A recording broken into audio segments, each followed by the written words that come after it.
Delay అయింది class. So మనం 5:15కి start చేసుకుంటున్నాం కాబట్టి 6:45 వరకు మనం ఈరోజు క్లాస్ అయితే చూసుకుందాం. సో అందరూ వచ్చేసినట్లుగా అండి.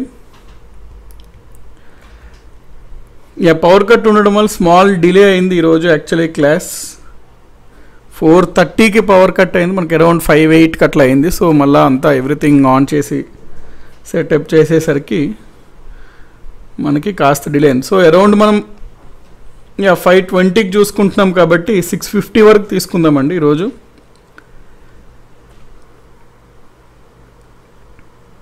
సో మనకి 6:50 వరకు చూసుకుందామండి ఈరోజు.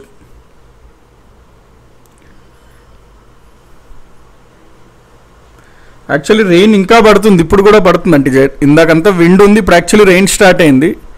సో మేబీ మనమైతే హోప్ చేసుకుందాం పవర్ కట్ అవ్వకుండా ఉంటుంది అని. హెన్స్ ఫోర్త్ మనమైతే లెటస్ హోప్. ఒకవేళ కనుక మళ్ళీ మనకి ఆఫ్టర్ 10 minutes 15 minutes ఎంతో టైం అయ్యాక ఒకవేళ ఇన్ కేస్ మళ్ళీ పవర్ కట్ అయింది అనుకోండి, మనం రీస్కెడ్యూల్ చేసుకుందాం క్లాస్ని. అంటే లైక్ వేరే రోజు అట్లా సపరేట్గా పెట్టుకోవడం బెటర్. ఎందుకు అంటే మళ్ళీ కొంతమందికి టైమింగ్స్ మారిన తర్వాత ఇన్ఫార్మ్ అవ్వకపోతే క్లాస్ మిస్ అయ్యే స్కోప్ ఉంటుంది. కాబట్టి ఒకవేళ ఇన్ కేస్ మనకి మళ్ళీ పవర్ అయిపోతే మళ్ళీ మనం రీస్కెడ్యూల్ పెట్టుకోవడము, లేకపోతే నేను ఎంటైర్ క్లాస్ మీకు నార్మల్గా డైరెక్ట్ లైవ్ కాకుండా నార్మల్గా ఇచ్చేయడం అని అట్లా సంథింగ్ ప్లాన్ చేసుకోవచ్చు. సో మీరు ప్యానిక్ అవ్వద్దు ఇన్ కేస్ ఒకవేళ మళ్ళీ పవర్ ఆగుంటే. జనరల్గా ఇప్పుడైతే రెయిన్ అయితే స్టార్ట్ అయింది, ఇప్పుడే జస్ట్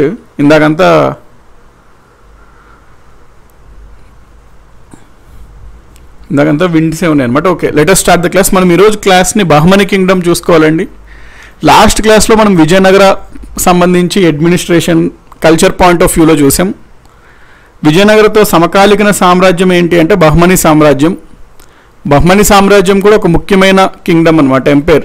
మెడివల్ పీరియడ్లో చూసుకున్నట్లయితే మెడివల్లో మొత్తం మనం 4 ఎంపైర్స్ మీద ఎక్కువ ఫోకస్ చేయాలి. 1 ఢిల్లీ సుల్తాన్స్, 2 మొఘల్స్, 3 విజయనగరం, 4 బహ్మనీ ఎంపైర్. సో మనము బహ్మనీ ఎంపైర్ ఈరోజు స్టార్ట్ చేద్దాం. సో ఈరోజు మోస్ట్లీ బహ్మనీ ఎంపైర్ గురించి కంప్లీట్ డీటెయిల్స్ అయితే చూసుకుందాం. ఎందుకంటే బహ్మనీలో మళ్ళీ 5 ఉంటాయి కేటగిరీస్. ఆ 5గా విడిపోతుంది అనమాట, 5 రాజ్యాలుగా విడిపోతుంది బహ్మనీ సామ్రాజ్యం. సో 5 రాజ్యాల గురించి కూడా చూసుకోవాలి. సో ప్రధానంగా మనం వీటిపైన అయితే ఫోకస్ చేద్దాం. Latest start.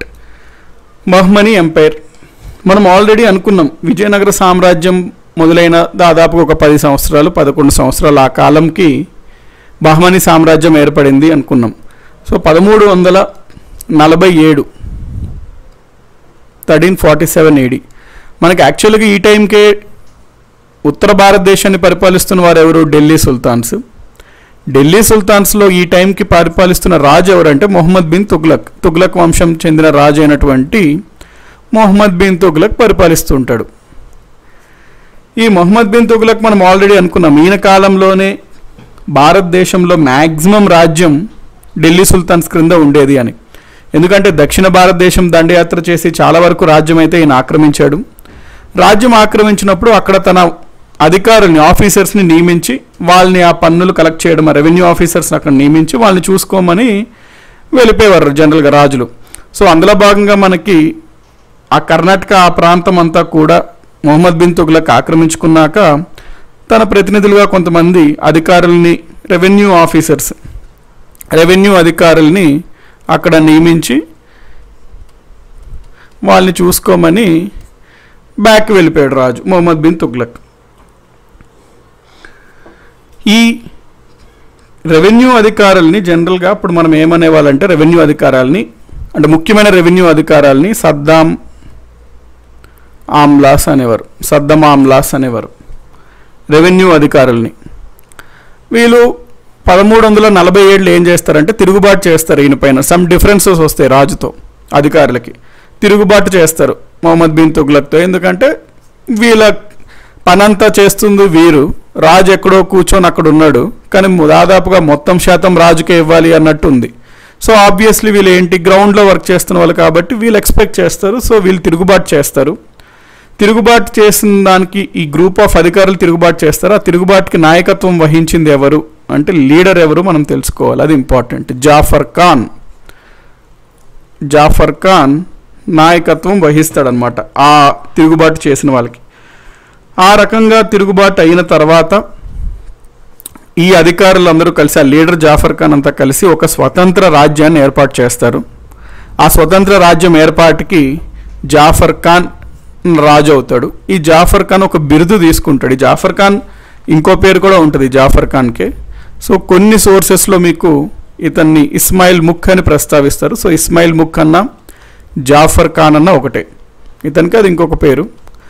ఈ జాఫర్ ఖాన్ తిరుగుబాటు చేసి ఒక స్వతంత్ర రాజ్యం ఏర్పాటు చేసుకొని ఒక బిరుదు తీసుకుంటాడు. ఆ బిరుదే అలా ఉద్దీన్ హసన్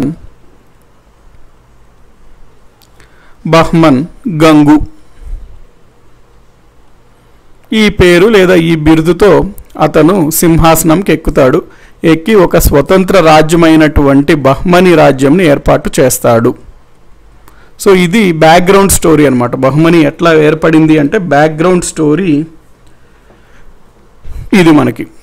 సో ఎగ్జామ్స్లో ఏమని అడుగుతాడు, బహ్మనీ సామ్రాజ్యం ఏర్పాటు చేసింది ఎవరు అని అడుగుతాడు. అక్కడ 3 రకాలు ఇవ్వచ్చు ఆప్షన్స్, ఎందుకంటే అతని పేరు 3 రకాలుగా ఉంది. జాఫర్ ఖాన్ అని ఇవ్వచ్చు, ఇస్మాయిల్ ముక్ అని ఇవ్వచ్చు, అలావుద్దీన్ హసన్ బహ్మన్ గంగు అని ఇవ్వచ్చు. ఏ 3 ఇచ్చినా మనం చూసుకోవాలి. ఎగ్జామ్లు ఇచ్చిన ఆప్షన్స్ బట్టి మనం ఆన్సర్ చేసుకోవాలి. ఈ అలావుద్దీన్ హసన్ బహ్మన్ గంగు ఏ ఢిల్లీ సుల్తాన్ రాజు కింద రెవెన్యూ అధికారిగా పనిచేసేవాడు అని అడుగుతాడు ఎగ్జామ్స్లో. మొహమ్మద్ బిన్ తుగ్లక్ కింద రెవెన్యూ అధికారిగా పనిచేశాడు. సో ఎగ్జామ్స్లో అలావుద్దీన్ హసన్ బహ్మన్ గంగు ఢిల్లీ సుల్తాన్, ఏ ఢిల్లీ సుల్తాన్ని ఎదిరించి తిరుగుబాటు చేసి స్వతంత్ర బహ్మనీ రాజ్యం ఏర్పాటు చేశాడు అంటారు, మొహమ్మద్ బిన్ తుగ్లక్. సో మనం థియరీ చూసుకున్నాక దాంట్లో నుంచి క్వశ్చన్స్ ఎట్లా వస్తాయంటే మనమే ఫ్రేమ్ చేసుకోగలగాలన్నమాట. ఎగ్జామినర్కి ఏంటంటే ఎట్లాగన్నా అడగచ్చు, ఈ పరిమితి ఏం లేదు ఎగ్జామినర్కి వీటిలో నుంచి అడగాలి ఇట్లాగే అడగాలని. సో మనమే ఫ్రేమ్ చేసుకుని ఓకే ఈ విధంగా అడగచ్చు అన్నట్టు మనమే ఒక ఐడియాకి తెచ్చుకోవాలి థియరీ చూసుకున్నాక. సో మనకి ఈ విధంగా బహ్మనీ సామ్రాజ్యం అయితే ఏర్పడింది. 1347వ సంవత్సరంలో ఏర్పడింది. మొట్టమొదటిసారిగా వీళ్ళు రాజధానిని గుల్బర్గాలో ఏర్పాటు చేసుకున్నారండి. క్యాపిటల్ మొట్టమొదటిసారిగా వీళ్ళ క్యాపిటల్ రాజధాని కర్ణాటకలో ఉంటుంది కదా, గుల్బర్గాని రాజధానిగా చేసుకున్నారు. గుల్బర్గా మనం తర్వాత చదువుతాం. వీళ్ళు గుల్బర్గా నుంచి ఒక అతను బీదర్కి మారుస్తాడు, అది మనం తర్వాత చూస్తాము. సో ప్రస్తుతం వీళ్ళ రాజధాని ఏది అంటే గుల్బర్గా. ఇది మొదటి రాజధానిగా మనం చెప్పుకుంటాం, ఫస్ట్ క్యాపిటల్గా. సో మేబీ ఎగ్జామ్స్లో అడగచ్చు బహ్మన్ సామ్రాజ్యం యొక్క మొదటి రాజధాని ఏది అంటే గుల్బర్గా. రెండో రాజధాని సెకండ్ క్యాపిటల్ బీదర్. ఏ రాజు మార్చాడు అనేది మనం మాట్లాడుకుంటాం. కాకపోతే ఇక్కడ క్యాపిటల్స్ గురించి చూస్తున్నాం కాబట్టి అనుకోండి వీళ్ళకి 2 రాజధానులు ఉంటే మొదట్లో గుల్బర్గా ఉండేది, తర్వాత బీదర్ని మార్చడం అయింది. ఇది రాజధానికి వచ్చేసరికి వీళ్ళల్లో పరిపాలించిన అంటే ఇది ఒక పెద్ద సామ్రాజ్యమే, బలమైన సామ్రాజ్యమే అంది. పరిపాలించిన రాజులు చాలామంది ఉంటారు. దాదాపుగా ఒక 18 నుంచి 20 సుల్తాన్లు పరిపాలించారు. 1347 నుంచి దాదాపుగా 1727 వరకు చాలామంది సుల్తాన్లు పరిపాలించారు. ఆ తర్వాత ఏమవుద్దంటే మనకి బహ్మనీ సామ్రాజ్యం విడిపోతుంది అన్నమాట. 5 రాష్ట్రాలుగా విడిపోతుంది. అది మనం చూస్తాం. సో బహ్మనీ సామ్రాజ్యం ఏకంగా ఉండేది ఈ టైంలో ఉంటుంది, తర్వాత విడిపోతుంది. ఏమేమి 5 రాష్ట్రాలుగా విడిపోయింది అవన్నీ మనం చూస్తాం. సో రాజధానులు 2. ఇక్కడ జస్ట్ ఒక ఇన్ఫర్మేషన్ కోసమే మీకు ఇస్తున్నా. ఇది ఏమాత్రం గుర్తుపెట్టుకోవాల్సిన అవసరం లేదు. ఇది జస్ట్ ఇన్ఫర్మేషన్ కోసమే ప్రస్తావించడం అవుతుంది. ఇది నార్మల్ వికీపీడియా పేజ్లో ఉంది అండి ఇది. సో ఇది రాజుల పేరు. స్టార్టింగ్ అలావుద్దీన్ బహ్మన్ షా, మనం అనుకున్నాం కదా అలావుద్దీన్ హసన్ బహ్మన్ గంగు ఇతను అనమాట. సో ఇతను మొదటి రాజు. తర్వాత వచ్చినటువంటి రాజు మొహమ్మద్ షా 1, తర్వాత చాలామంది రాజులు వస్తారు. మొహమ్మద్ షా 2 గురించి చూసుకుంటాం మనం. తర్వాత వీళ్ళందరూ రాజులు అండి, పేర్లు ఏమాత్రం గుర్తుపెట్టుకోవాల్సిన అవసరమే లేదు. జస్ట్ ఒక ఐడియా కోసం నేను ఇస్తున్నాను. దాదాపు 18 to 20 కింగ్స్ పరిపాలిస్తారు. సో 1527లో ఏమవుతుందంటే ఈ మొత్తం ఢిల్లీ సల్తనేట్ 5 చిన్న చిన్న రాజ్యాలుగా ఏర్పడుతుంటుంది. ఏంటంటే అవి బీదర్, అహ్మద్నగర్, బీజాపూర్, గోల్కొండ, బేరార్. గోల్కొండ స్టార్టింగే ఏర్పడదు, మనం చూస్తాం. ఫస్ట్ 4గానే విడిపోతుంది. ఆ 4 తర్వాత మళ్ళీ మనకి గోల్కొండ సపరేట్ అవుతుంది బీదర్ నుంచి. ఓకే,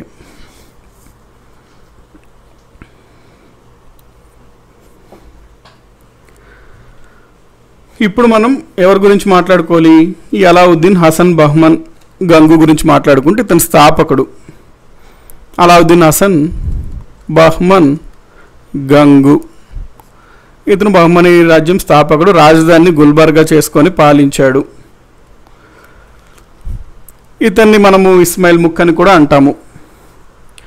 ఈయన తర్వాత వచ్చిన రాజు మొహమ్మద్ షా వన్. మనం ఇందాక చూసాం కదా పేజ్లో, మొహమ్మద్ షా వన్. సో అలావుద్దీన్ మొహమ్మద్ గంగు తర్వాత వచ్చినటువంటి రాజు పేరు మొహమ్మద్ షా వన్. ఈ Mohammed Shah one గుల్బర్గాలోని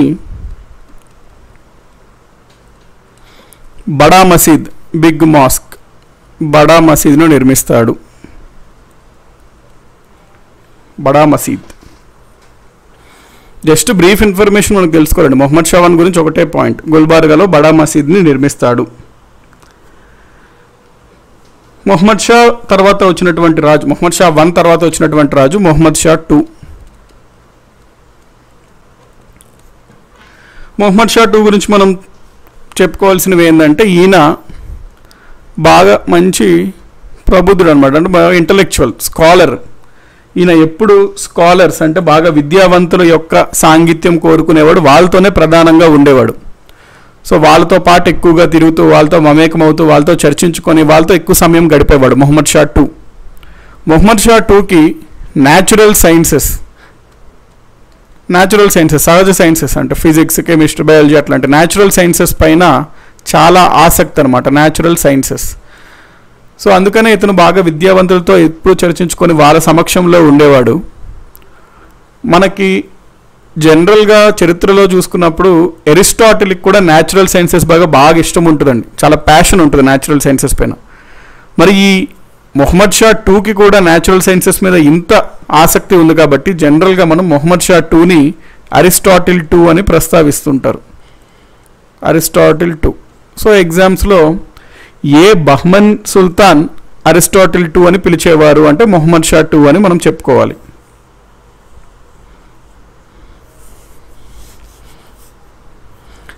Aristotle two, Mohammed Shah టూని అరిస్టాటిల్ టూ అని పిలిచేవారు. ఈయన తర్వాత మనకు వచ్చినటువంటి రాజు important, Ahmad Shah one.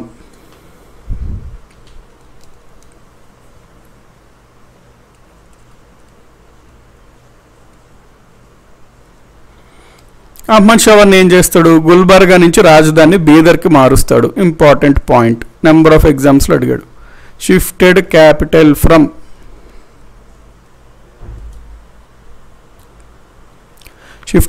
From Gulbarga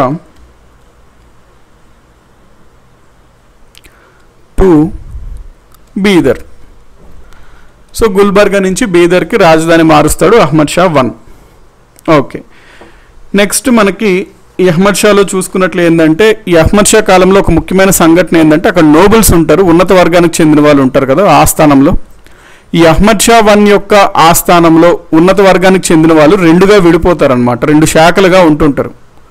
so ఇది ఇంపార్టెంట్, ఎందుకంటే మనకి తర్వాత కూడా దీని ప్రస్తావన వస్తుంటుంది, ఇది కొంచెం వినండి. అహ్మద్ షా వన్ యొక్క ఆస్థానంలో ఉన్నత వర్గానికి చెందిన వాళ్ళు నోబుల్స్ ఉంటారు. వాళ్ళు రెండు శాఖలుగా ఉంటారనమాట. ఒకరిని అఫీక్స్ అంటాం, ఇంకొకరిని డక్కానీస్ అంటాం. అఫీక్స్ అంటే ఎవరైతే ఫారిన్ నోబుల్స్ అంటే పెర్షియా నుంచి వచ్చినటువంటి ఫారిన్ నోబుల్స్ని అఫీక్స్ అంటాం. ఫారిన్ నోబుల్స్ ఫ్రమ్ పెర్షియా, విదేశాల నుంచి వచ్చి ఇక్కడ సెటిల్ అయ్యి ఉన్నత వర్గానికి చెందిన నోబుల్స్ అనమాట, ముఖ్యంగా పెర్షియా నుంచి వచ్చిన నోబుల్స్,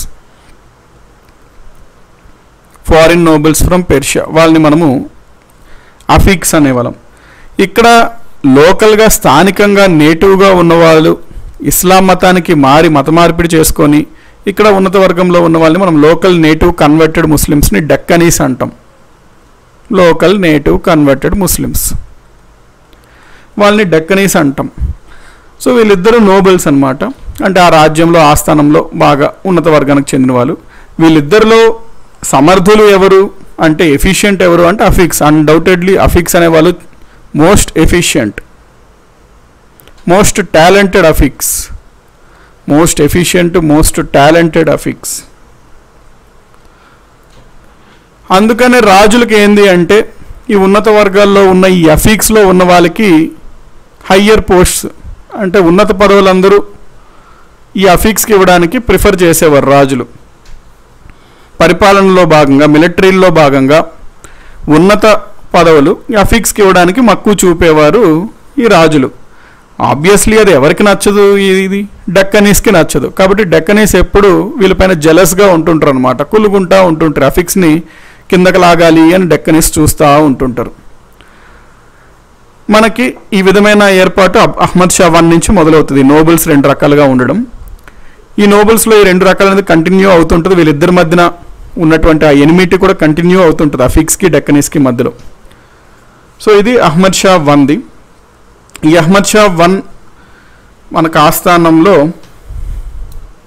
ఇంకో పాయింట్ ఏంటంటే, అహ్మద్ షా 1 యొక్క ఆస్థానంలో ఒక పెర్షియా చెందిన ఒక కవి ఉంటాడు, పోయెట్. అతని పేరు అజారీ. అహ్మద్ షా 1 యొక్క ఆస్థానంలో ఉన్నటువంటి పెర్షియన్ కవి అజారీ అన్నతను ఒక గ్రంథం రాస్తాడు. ఆ గ్రంథం పేరు బహ్మనామా.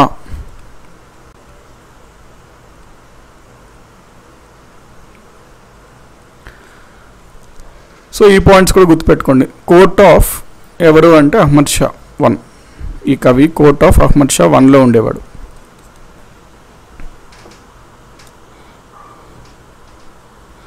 ఓకే,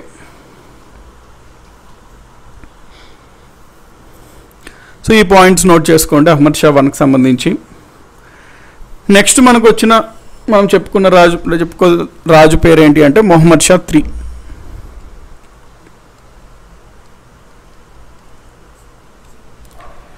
మొహమ్మద్ షా 3 మనకు ముఖ్యంగా రాజు కన్నా సరే ఈయన పరిపాలిస్తున్నప్పుడు రాజుగా ఈయన ప్రధానమంత్రి గురించి మనం ప్రధానంగా చెప్పుకోవాలి.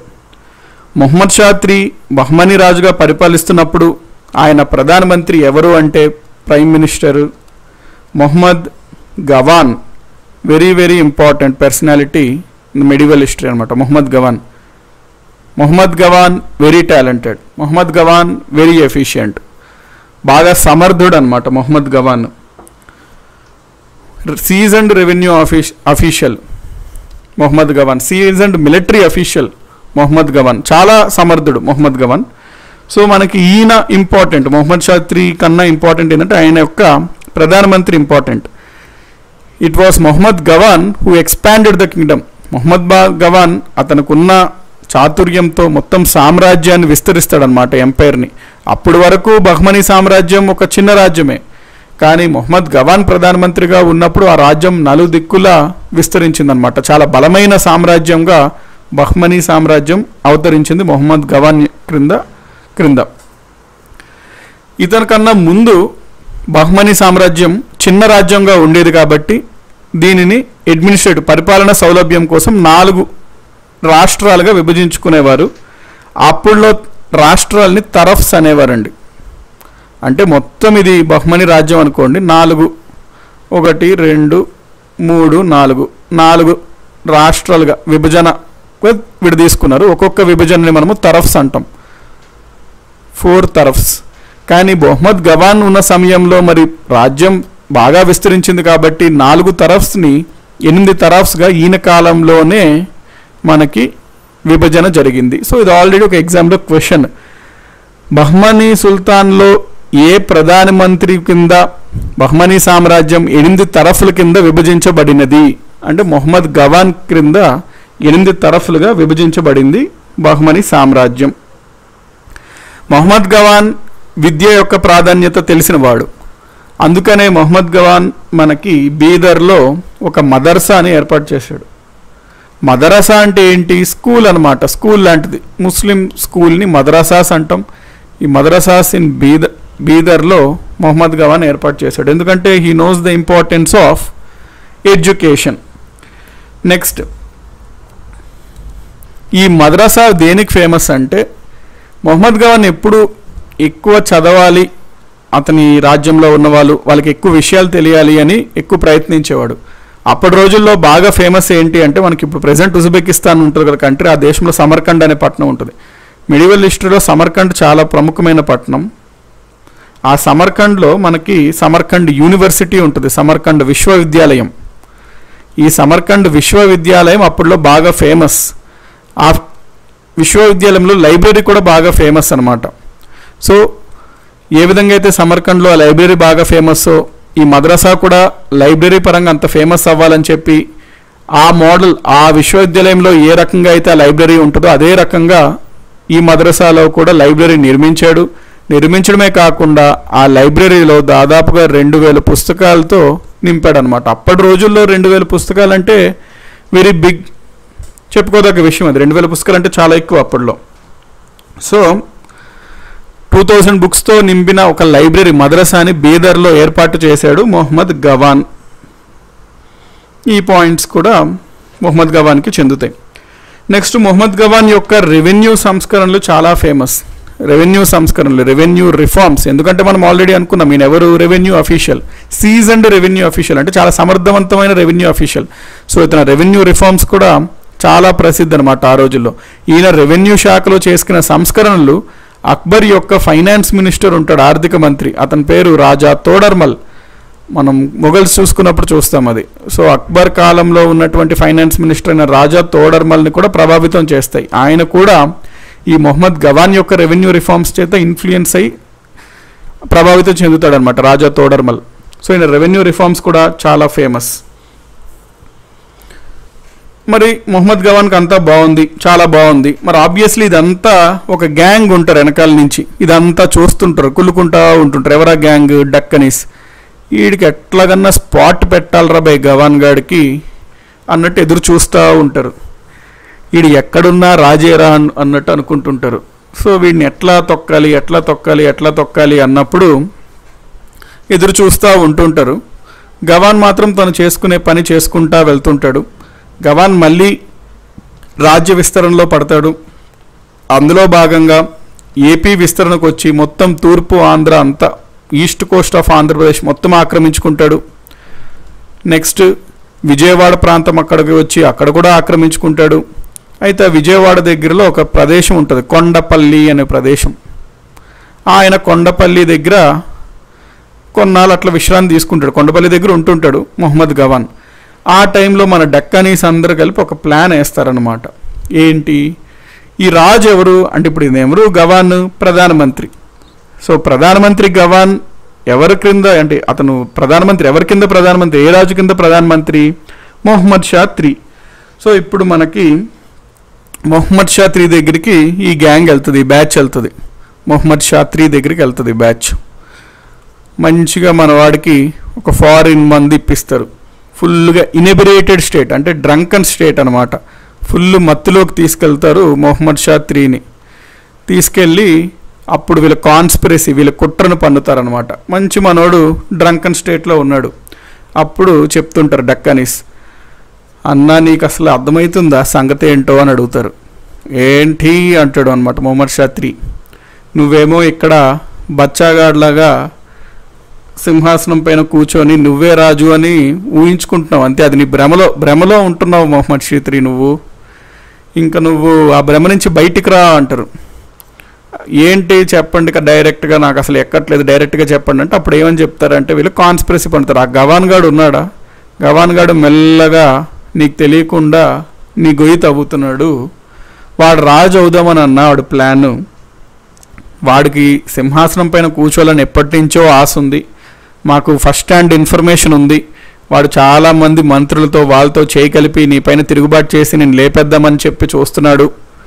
సో నీ ఇష్టమన్నా, మేమైతే నీతో కలిసి నీ ఉప్పు తిని బతికేవాళ్ళం కాబట్టి, నీతో కలిసి మందు తాగేవాళ్ళం కాబట్టి ఆ విశ్వాసంతో నేను మీకు చెప్తున్నాము. మరి చూసుకోండి అన్న, మాకైతే మరి ఇంతకన్నా మేము ఎక్కువ చెప్పలేము, ఏదో అట్లా ఎక్కిస్తారనమాట మొహమ్మద్ షా III బుర్రలోకి. అప్పుడు మన Mohammed Shah III already 3 rounds అయితే మనోడికి ఇంకా అప్పుడు ఏం బుర్ర పనిచేయదు పెద్దగా. ఇంకా 3rd రౌండ్ అయ్యాక ఇట్లా కాదు అట్లా కాదని వెంటనే ఈ డెక్కనీస్కి చెప్తారు, వాడు బ్రతకకూడదు అని చెప్తాడనమాట. అప్పుడు వీళ్ళు ఒకళ్ళ ముఖాలు ఒకళ్ళు చూసుకుంటారు. రామ్ గోపాల్ సినిమా సేమ్, ఒకళ్ళ ముఖాలు ఒకళ్ళు చూసి వాడిని లేపేద్దామా అయితే అంటారు. అదంత ఈజీ కాదని ఎవడోవాడు అంటాడు, కావాల్సుకొని అంటాడు. అప్పుడు రాజు అంటాడు, ఏందో ఈజీ కాదు, రాజుని నేను చెప్తున్నా లేపేయండి, ఏం కాదు మీకు అంటాడు మొహమ్మద్ షా III. అప్పుడు మన డెక్కనీస్ బ్యాచ్ వాళ్ళు ఉంటారు కదా, విజయవాడ దగ్గరలో ఎవరో వాళ్ళకి తెలిసిన వాళ్ళు. సో అక్కడ డెక్కనీస్ బ్యాచ్ వాళ్ళు కాన్స్పిరసీ చేసి అతన్ని చంపేమని సుపారి వాట్సాప్లో ఫోటో పంపిస్తాడు. మన విజయవాడ తెలిసిందే, famous for street wars, gang ఉంటుంది. మన రీసెంట్ కూడా గ్యాంగ్ వార్స్ అనమాట. ఇప్పుడు హిస్టరీ అట్లా ఉంది, చరిత్ర అట్లా ఉందన్నమాట అక్కడ పాపం. సో గ్యాంగులు పిలుస్తారు, ఇక్కడ గ్యాంగులకు మెసేజ్ పెడతారు, చలో మన వాళ్ళకి పని దొరికిందని చెప్పి అక్కడ గ్యాంగ్ వెళ్తారు మొహమ్మద్ గవాన్ దగ్గరికి. మొహమ్మద్ గవాన్ని అటాక్ చేస్తారు. మొహమ్మద్ గవాన్ ఇంకా ఆల్మోస్ట్ చనిపోతుంటాడు. అయితే మొహమ్మద్ గవాన్ అంటాడు, last statement of Mohammed Gawan important. చనిపోయేటప్పుడు మొహమ్మద్ గవాన్ అంటాడు, నాకు మీరు ఎందుకు చంపుతున్నారో, మీరు అసలు ఏందో నాకు తెలియదు, కానీ ఖచ్చితంగా మీరు నాకు చంపుతున్నారంటే సంథింగ్ మీకు ఎక్కడో ఆర్డర్స్ బహ్మనీ సామ్రాజ్యం నుంచే రావాలి. సో మార్క్ మై వర్డ్, నేను ఇంత ఇంటలెక్చువల్గా అయి ఉండి, ఇంత తెలివిగలగవాడిని అయి ఉండి, ఇంత సమర్థుడైన వాడిని నేను, అట్లాంటి నన్ను రాజ్యం నా విలువను గుర్తించలేదు అంటే ఆ రాజ్యం వేస్ట్, ఆ రాజ్యం పనికిరాని రాజ్యం. ఇప్పుడు నేను చెప్తున్నా, నోట్ చేసుకోండి, ఇట్లాంటి సమర్థుల్ని గుర్తించలేని ఆ బహ్మనీ రాజ్యం అతి తొందరలో పతనం అవుతుంది అని చెప్తాడు అనమాట. సో అతను అన్నట్టుగానే within very short span of time Bahmani సామ్రాజ్యం మొత్తం పతనం అయిపోయి 5 రాజ్యాలుగా విడిపోతుంది. అది మనం చూస్తాం. సో లాస్ట్ స్టేట్మెంట్ ఇస్తాడు మొహమ్మద్ గవాన్ అట్లాగా. So that happens. ఏ రాజ్యమైనా సరే ఒక సమర్థుడు ఉన్నప్పుడు ఆ సమర్థుడిని ఆ రాజ్యం గుర్తించలేకపోయినా, సమర్థుడికి ఇవ్వాల్సిన ప్రతిఫలం ఇవ్వకపోయినా ఆబ్వియస్లీ అది పతనం అవడానికి ఇంకా మొదలవుతుంది అన్నట్టు ఆ రాజ్యం. హిస్టరీ రిపీట్స్ అనమాట, చాలా రాజ్యాల్లో అది మనం చూసాం. దట్ హ్యాపెన్స్, హిస్టరీ రిపీట్స్ అది. So that's what Mohammed Gawan said అనమాట, తన లాస్ట్ స్టేట్మెంట్ అది. దాంతో మనకి ఒక great personality in the medieval history Gawan complete అయింది.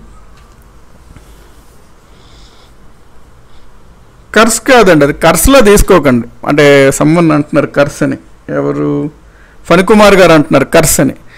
కర్స్ అనడం కన్నా కర్స్ అనలేదండి, అతను జస్ట్ ఒక ఫోర్కాస్ట్ చేశాడు. అంటే ఈ స్టేట్లో ఉన్న రాజ్యం, అంటే ఇట్లా ఉంది రాజ్యం, ఒక సమర్థుడిని కూడా గుర్తించలేదు, అట్లా ఉంది రాజ్యం, అట్లాంటి రాజ్యానికి పెద్దగా ఎదిగే స్కోప్ ఉండదు అని ఫ్యూచర్ని ప్రిడిక్ట్ చేశాడు అంతే. వాళ్ళు నాశనం అయిపోయి తుచ్చా మ్లెచ్చా సుచ్చా అట్లాంటి కర్సలు ఏం పెట్టలేదు అనమాట. సో కర్సలాగా తీసుకోకండి, అది జస్ట్ అతను ఫోర్కాస్ట్ చేశాడు. అంటే అతనికి జ్ఞానం ఉంది కాబట్టి ఆ జ్ఞానంతో అతను చెప్పగలిగాడు అట్లా ఉంది ఒక రాజ్యం. ఇప్పుడు మనమన్నా చెప్తాం, క్రికెట్ మ్యాచ్ ఉంది, ఒక సమర్థుడు ఉన్నాడు క్రికెటర్, అతన్ని ఆ క్రికెట్ టీం ఇంపార్టెన్స్ తగినంత ఇంపార్టెన్స్ అతనికి ఇవ్వడం లేకుండా అట్లా లేదనుకోండి, ఆబ్వియస్లీ మనం చెప్తాం ఆ టీం ఇంకా గెలవడం కష్టమే, ఆ టీం డౌన్ఫాల్ అట్లా. ఓకే,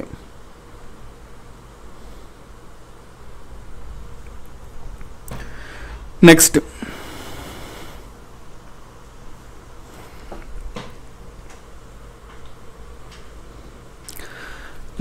మనకి మొహమ్మద్ గవాన్ చాప్టర్ అయిపోయింది పాపం.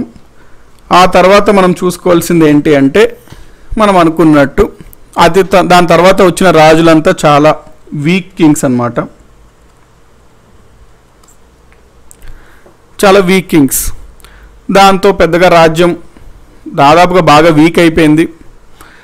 మెల్లగా మనకి బహ్మనీ రాజ్యం 4 కాన్ఫెడరేట్స్గా, 4 చిన్న చిన్న స్వతంత్ర రాజ్యాలుగా విడిపోయింది. ఏంటేంటి అవి అంటే, 1 బీజాపూర్, 2 బీదర్, 3 బేరార్, 4 అహ్మద్ నగర్.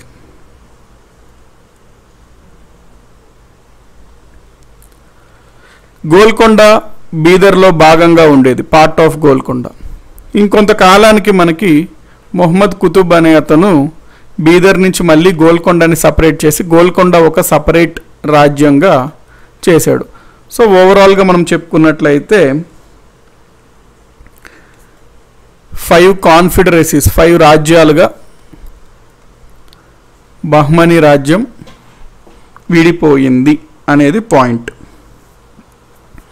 సో యాక్చువల్గా స్టార్టింగ్లో 4 అనమాట. సో బహ్మనీ సామ్రాజ్యం యాక్చువల్గా విడిపోయింది ఎన్నిసార్లు అంటే ఎన్ని క్రింద అంటే 4. చాలా బుక్స్లో 5 అని ఇస్తారు, బట్ అంటే ఆటోమేటిక్గా తీసేసుకుంటాం ఈ పాయింట్. కానీ స్టార్టింగ్లో యాక్చువల్లీ గోల్కొండ, బీదర్ నుంచి గోల్కొండ వచ్చింది కాబట్టి ఓవరాల్గా చూసుకున్నట్లయితే 5. కాబట్టి మనకి 5 రాజ్యాలుగా విడిపోయింది కాబట్టి మనం ఒక్కొక్క రాజ్యం గురించి ఇప్పుడు ప్రస్తావించుకోవాలి. ఫస్ట్ మనం ఇందులో చూసుకోవాల్సింది బీదర్ గురించి, మనం బీజాపూర్ గురించి చూసుకుందాం. మోస్ట్ పవర్ఫుల్ అనమాట బీజాపూర్.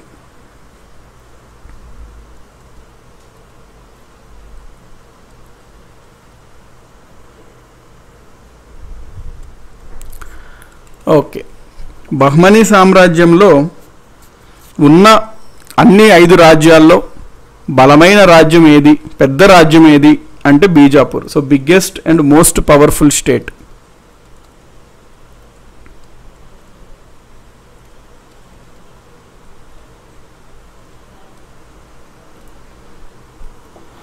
ఓకే, ఈ బీజాపూర్ సామ్రాజ్యాన్ని ఏర్పాటు చేసిన వంశం వాళ్ళు ఎవరు అంటే ఆదిల్ షాహీ డైనాసిటీ.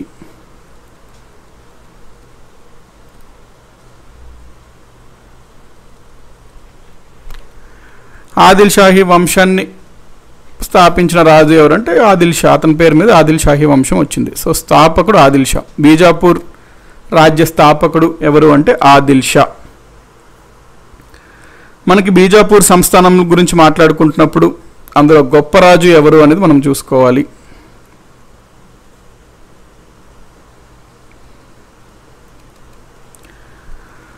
బీజాపూర్ గొప్ప రాజు వచ్చేసరికి ఇబ్రాహీం ఆదిల్ షాగా చెప్పుకుంటాము.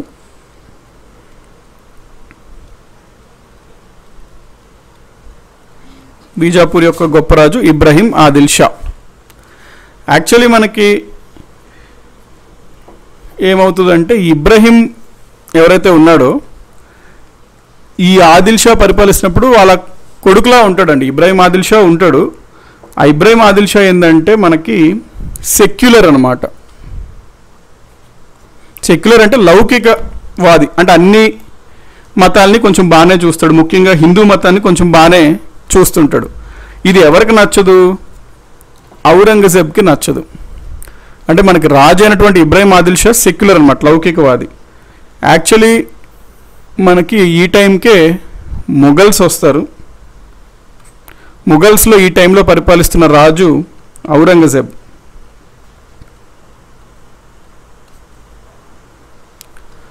బహ్మనీస్ వచ్చేసరికి షియాస్ అనమాట. షియా ముస్లిమ్స్లో 2 ఉంటారు శాఖలు, షియా సున్నీ. షియాస్ అంటే కాస్త వీళ్ళు లిబరల్గా ఉంటారండి, మరీ కన్జర్వేటివ్గా ఉండరు, లిబరల్గా ఉంటారు. లిబరల్ అంటే ఏంటంటే కాస్త ఫ్రీగా, కాస్త సెక్యులర్గా, లౌకికంగా ఉంటుంటారు. వెరస్ మొఘల్స్ వచ్చేసరికి సున్నీస్ అనమాట. సున్నీస్ జనరలీ ఏంటి అంటే కన్జర్వేటివ్, బాగా స్ట్రిక్ట్గా ఉంటారు. వేరే మతాలను అస్సలు వీళ్ళు ఉపేక్షించరు, కన్జర్వేటివ్ సున్నీస్. ఔరంగజేబ్ స్టాంచ్ సున్నీ అనమాట ఔరంగజేబ్. అయితే మనకి ఇబ్రాహీం ఆదిల్ షా ఏంటి, బాగా సెక్యులర్ అనమాట. ఇది నచ్చదు ఎవరికి, ఔరంగజేబ్కి ఇది నచ్చదు. అందుకనే బహ్మనీస్ ఒకటి నచ్చదు, ఎందుకంటే షియాస్ బహ్మనీస్. ఔరంగజేబ్ షియాస్ని ఉపేక్షించేవారు కాదు. ఇంకొక రీజన్ ఏంటంటే సెక్యులర్, అదే అతని పాలసీకి ఎగనెస్ట్ ఔరంగజేబ్కి. ఈ ఇబ్రాహీం ఆదిల్ షా బాగా సెక్యులర్, లౌకికంగా ఉండడం వల్ల హిందూ మతం వారిపైన కూడా బాగా చూసుకుంటాడు. కాబట్టి అతనికి హిందూ వాళ్ళు జగత్ గురు అని పిలిచేవారు, జగత్ గురు. సో ఇది ఎగ్జామ్లో అడుగుతాడు. బహ్మనీ రాజుల్లో బీజాపూర్ పరిపాలించిన సుల్తాన్లో ఎవరిని మనము జగద్గురు అని పిలుస్తాము అంటాడు. ఇబ్రాహీం ఆదిల్ షాని జగద్గురు అని మనం పిలుస్తాము. మనకి ఉర్దూ భాష ఎవరు డెవలప్ చేశారు అంటే ఇబ్రాహీం ఆదిల్ షా అంటాం. ఉర్దూ భాషని డక్కనీ భాష అని కూడా అనేవారు అప్పుడులో, డక్కనీ భాష. సో ఉర్దూ భాషని బాగా డెవలప్ చేసింది ఎవరు అంటే ఇబ్రాహీం ఆదిల్ షా. ప్రాపర్ హైదరాబాద్లో మాట్లాడే ఆ ఉర్దూ డెవలప్ చేసింది ఎవరు అంటే ఇబ్రాహీం ఆదిల్ షా. సో మనం ఇందాకే చూసాం ఈ ఔరంగజేబ్కి ఇది పడదు. ఔరంగజేబ్ ఎవరు? షాజహాన్ కొడుకు. షాజహాన్ కొడుకుల్లో 2 గురించి మనం మాట్లాడుకోవాలి. షాజహాన్లో 2 కొడుకుల గురించి మాట్లాడుకోవాలి. ఒక కొడుకు పేరు దారా, ఇంకో కొడుకు ఔరంగజేబ్. చాలామంది ఉంటారు, ఒక కొడుకు పేరు దారా, ఇంకో కొడుకు పేరు ఔరంగజేబ్. దారా సెక్యులర్ దారా, లౌకిక దారా. దారా నైస్ ఫెలో. ఔరంగజేబ్ అనేది బాగా కన్సర్వేటివ్ ఔరంగజేబ్. సో ఔరంగజేబ్ మనకి యువరాజుగా ఉంటాడు. రాజు షాజహాన్ పరిపాలిస్తున్నప్పుడు యువరాజుగా ఉంటాడు ఔరంగజేబ్. సో ఈ ఔరంగజేబ్కి బీజాపూర్ వాళ్ళని జయించాలి అని చెప్పి బీజాపూర్ పైన 1656లో దండయాత్ర చేస్తాడు. వాళ్ళని ఓడిస్తాడు బీజాపూర్ వాళ్ళని. అప్పుడు బీజాపూర్ వాళ్ళు ఏం చేస్తారు, ఈ దారా దగ్గరికి వెళ్ళి బతిమాలుతారు. దారా సెక్యులర్ దారా మనం చూసాం. సో బీజాపూర్ వాళ్ళు వెళ్ళి ఎప్పుడైతే దారా దగ్గరికి వెళ్తారో ఈ దారా షాజహాన్కి నచ్చ చెప్తాడు. దాంతో షాజహాన్ ఊరుకుంటూ ఉంటాడు. దాంతో మళ్ళీ వాళ్ళు ఆల్దో 1656లో ఔరంగజేబ్ వారిని దండయాత్ర చేసి జయించినప్పటికీ కూడా మళ్ళీ దారా సహాయంతో బీజాపూర్ సుల్తాన్లు మళ్ళీ స్వతంత్రంగా పరిపాలించుకుంటారు. దాని తర్వాత షాజహాన్ అయిపోతాడు. షాజహాన్ అయిపోయాక మనకి ఔరంగజేబ్ యాక్చువల్గా దారాకి ఔరంగజేబ్కి అస్సలు పడేది కాదు, due to difference of ideologies. అందుకనే ఔరంగజేబ్ ఎట్లాగన్నా దారాని వేసేయాలి అని చూస్తుంటాడు. పాయిజన్డ్ టు డెత్ చేశాడు అనమాట, అంటే విషం పెట్టి చంపేశాడు దారాకి. సో దారా కిల్డ్ బై ఔరంగజేబ్. ఔరంగజేబ్ వస్తాడు రాజ్యానికి. ఔరంగజేబ్ వచ్చాక తర్వాత ఎగ్జాక్ట్గా 30 సంవత్సరాల తర్వాత అనగా 1686వ సంవత్సరంలో ఔరంగజేబ్ మళ్ళీ బీజాపూర్ వైపు వెళ్ళి వాళ్ళని వైట్ వాష్ చేసేస్తాడు. అంటే కంప్లీట్లీ స్మాష్ చేసి ఫినిష్ చేసేసి బీజాపూర్ సుల్తాన్ ప్రాంతం అంతా ముఘల్స్లో కలిపేసుకుంటాడు అనమాట. ముఘల్స్లో భాగమైపోతుంది బీజాపూర్ సుల్తాన్ రాజ్యం. అన్ని బహ్మనీ రాజ్యాలు 5 మెల్లమెల్లగా ముఘల్స్ చేతిలో కింద వచ్చేస్తుంటాయండి. సో మనం ఒక్కొక్కటి గురించి బ్రీఫ్గా చూసుకుంటాం.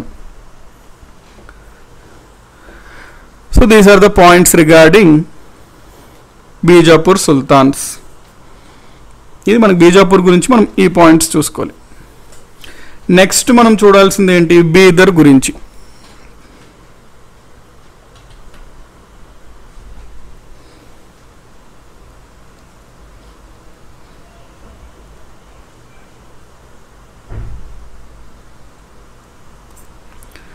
Bidar insignificant Bidar, Bidar very small Bidar.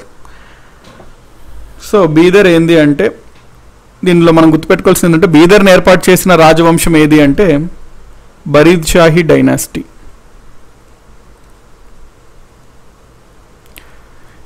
ఈ బీదర్ని ఎవరు స్థాపించారు ఈ రాజ్యాన్ని అంటే వంశం అయితే బరీద్ షాహీ, రాజు ఎవరు అంటే బరీద్ పేరులోనే ఉంది, కాసిం బరీద్.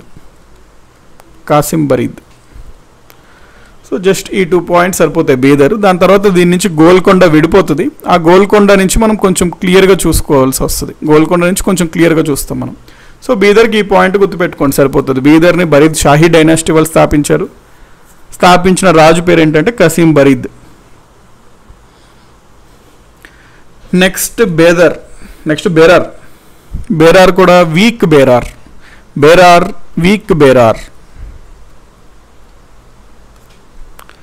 బేరార్ని ఏర్పాటు చేసిన రాజవంశం ఏంది అంటే ఇమద్ షాహీ డైనాసిటీ.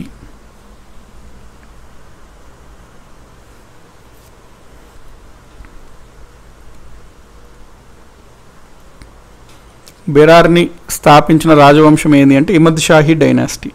స్థాపించిన రాజు పేరు ఎవరు అని అడిగితే ఫౌండెడ్ బై ఇమాద్. ఓకే, ముందు కూడా ఫుతుల్లా ఇమాద్ ఉల్ ముల్క్. సో బేరార్ని స్థాపించిన రాజు పేరు ఫుతుల్లా ఇమాద్ ఉల్ ముల్క్. ఇది అన్నిట్లో కల్లా అతి చిన్న రాజ్యం, స్మాలెస్ట్, ఆబ్వియస్లీ వీకెస్ట్. 5 అన్నిటికన్నా చిన్నమైంది, అన్నిటికన్నా వీక్ అయింది ఏది అంటే బేరార్.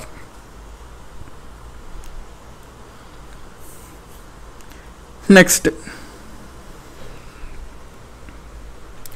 బేరార్ తర్వాత మనకి రాజ్యం అహ్మద్ నగర్ కాస్త ఇంపార్టెంట్.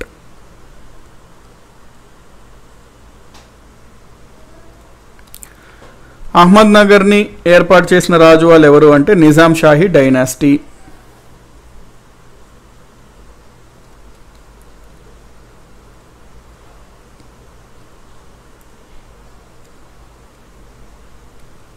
స్థాపకుడు ఎవరు, ఫౌండెడ్ బై ఎవరు అంటే నిజాం ఖాన్. ఈ నిజాం వేరు, హైదరాబాద్ నిజాంస్ వేరు, వీళ్ళు వేరు, పేరు అంత నిజాం ఖాన్. నెక్స్ట్ మనం అహ్మద్ నగర్ రాజ్యం గురించి మాట్లాడుకున్నప్పుడు ముఖ్యంగా చెప్పుకోవాలి ఏంటి అంటే అహ్మద్ నగర్ను పరిపాలించిన చాలా ప్రసిద్ధిగాంచిన ఒక ఉమెన్ రూలర్ ఉంటుంది, మహిళా పాలకురాలు, ఉమెన్ రూలర్ బాగా ఫేమస్ అనమాట. ఆవిడ పేరు రాణి చాంద్ బీబీ.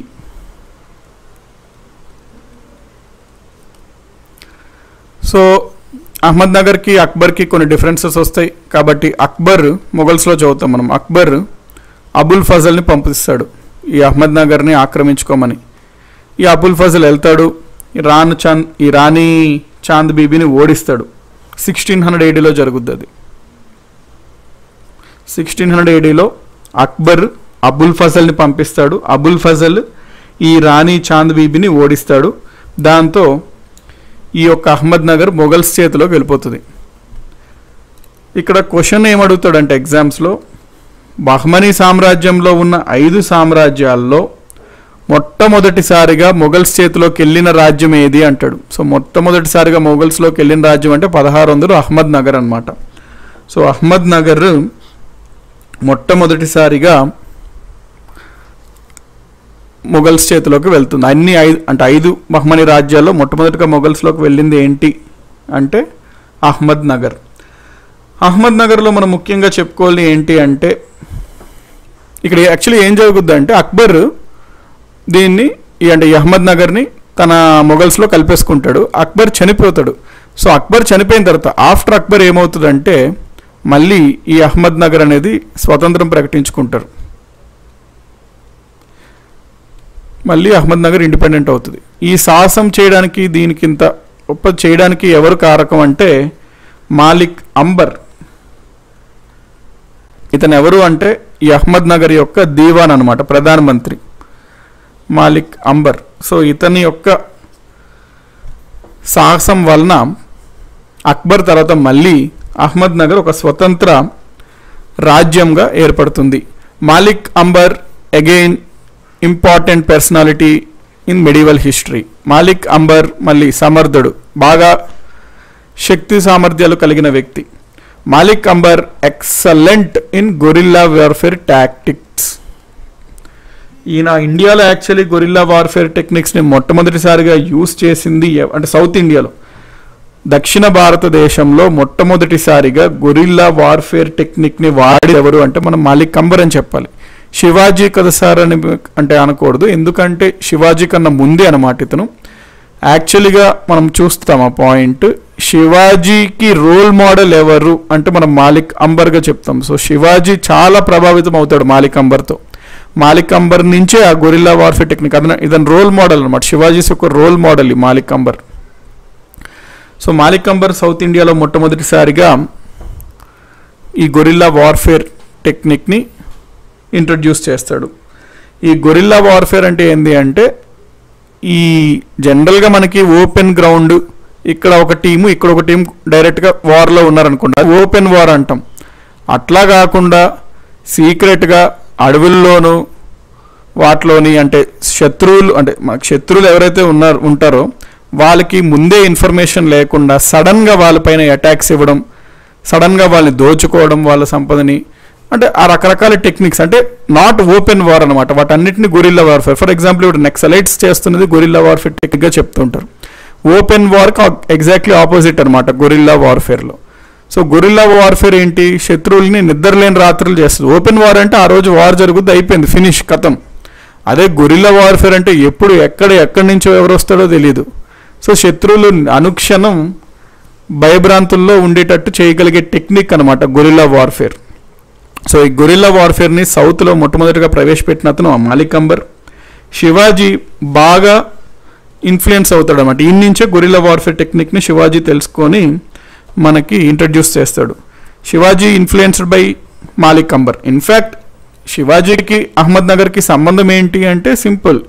శివాజీ యొక్క ఫాదర్ పేరు ఏంటి, షాజీ.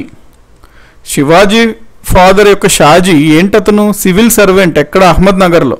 సో అహ్మద్నగర్ ఆస్థానంలో ఆయన ఒక సివిల్ సర్వెంట్ అనమాట అహ్మద్నగర్లో. సో ఆబ్వియస్లీ ఇన్ఫ్లుయెన్స్ ఉంటుంది శివాజీకి అహ్మద్నగర్లో ఉన్న వాటిపైన. So Shivaji father Shaji civil servant in Ahmednagar court. కాబట్టి ఈ పాయింట్ ఇది నోట్ చేసుకోండి. 1631 ఆఖరికి 1600లో అక్బర్ చేసుకుంటాడు. మళ్ళీ అక్బర్ తర్వాత స్వతంత్రం అవుతుంది అని చూసుకున్నాం అహ్మద్నగర్. 1631లో ఖుర్రం అనే వ్యక్తి, అంటే మనకి మొఘల్స్ పరిపాలించడంలో జహంగీర్ అనే మొఘల్ రాజు ఉంటాడు. ఆ జహంగీర్కి ఒక కొడుకు ఉంటాడు, అతని పేరే ఖుర్రం అన్నమాట. సో ఈ ఖుర్రం అనే అతను దక్షిణ భారతదేశం వైపు వచ్చి ఈ అహ్మద్నగర్ పైన దండయాత్ర చేస్తాడు.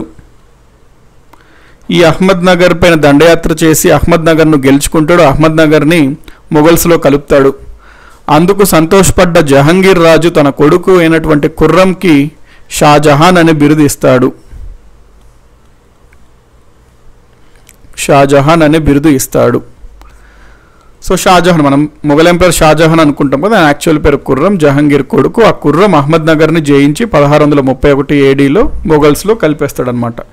దాంతో మనకి అహ్మద్నగర్ టాపిక్ అనేది అయ్యింది. నెక్స్ట్ మనం చూసుకోవాల్సింది గోల్కొండ.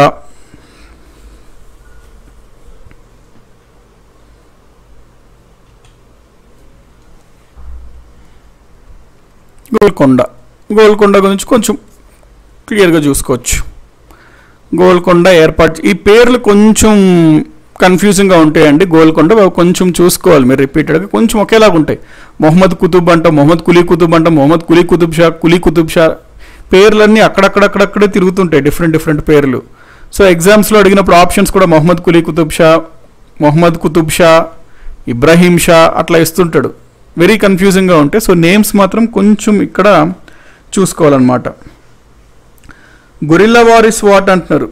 గొరిల్లా వార్ ఇందాక అనుకున్నాం కదండి, డైరెక్ట్ అటాక్ కాకుండా సీక్రెట్గా అటాక్లు ఇచ్చేదే గొరిల్లా వార్ఫేర్. సీక్రెట్ అటాక్స్ అండి. సీక్రెట్ అటాక్స్ అంటే ఏంటి, దాంకొని ముందు ఎటువంటి హెచ్చరికలు లేకుండా ప్లేన్ యుద్ధం కాకుండా, అంటే ఓపెన్ యుద్ధంలా కాకుండా దాంకొని అటాక్స్ చేసేది గొరిల్లా వార్ఫేర్ టెక్నిక్. ప్రస్తుతం నెక్సలైట్స్ వాడేది గొరిల్లా వార్ఫేర్ టెక్నిక్. అంటే ఏంది, నెక్సలైట్స్ ఎప్పుడు పోలీసులు మీరు రండి స్పాట్లో పెట్టుకుందాం, ఇక్కడ మీరు రండి మేము ఉంటాం, ఇద్దరు బలబలహీనతలు తెలుసుకుందాము, కాల్చుకుందాము అన్నారు. మెల్లిగా తెలియకుండా సడన్గా సర్ప్రైజ్ అటాక్లు ఇవ్వడం, అవన్నీ గొరిల్లా వార్ఫేర్ టెక్నిక్స్ అనమాట. Secret attacks, basically secret surprise attacks.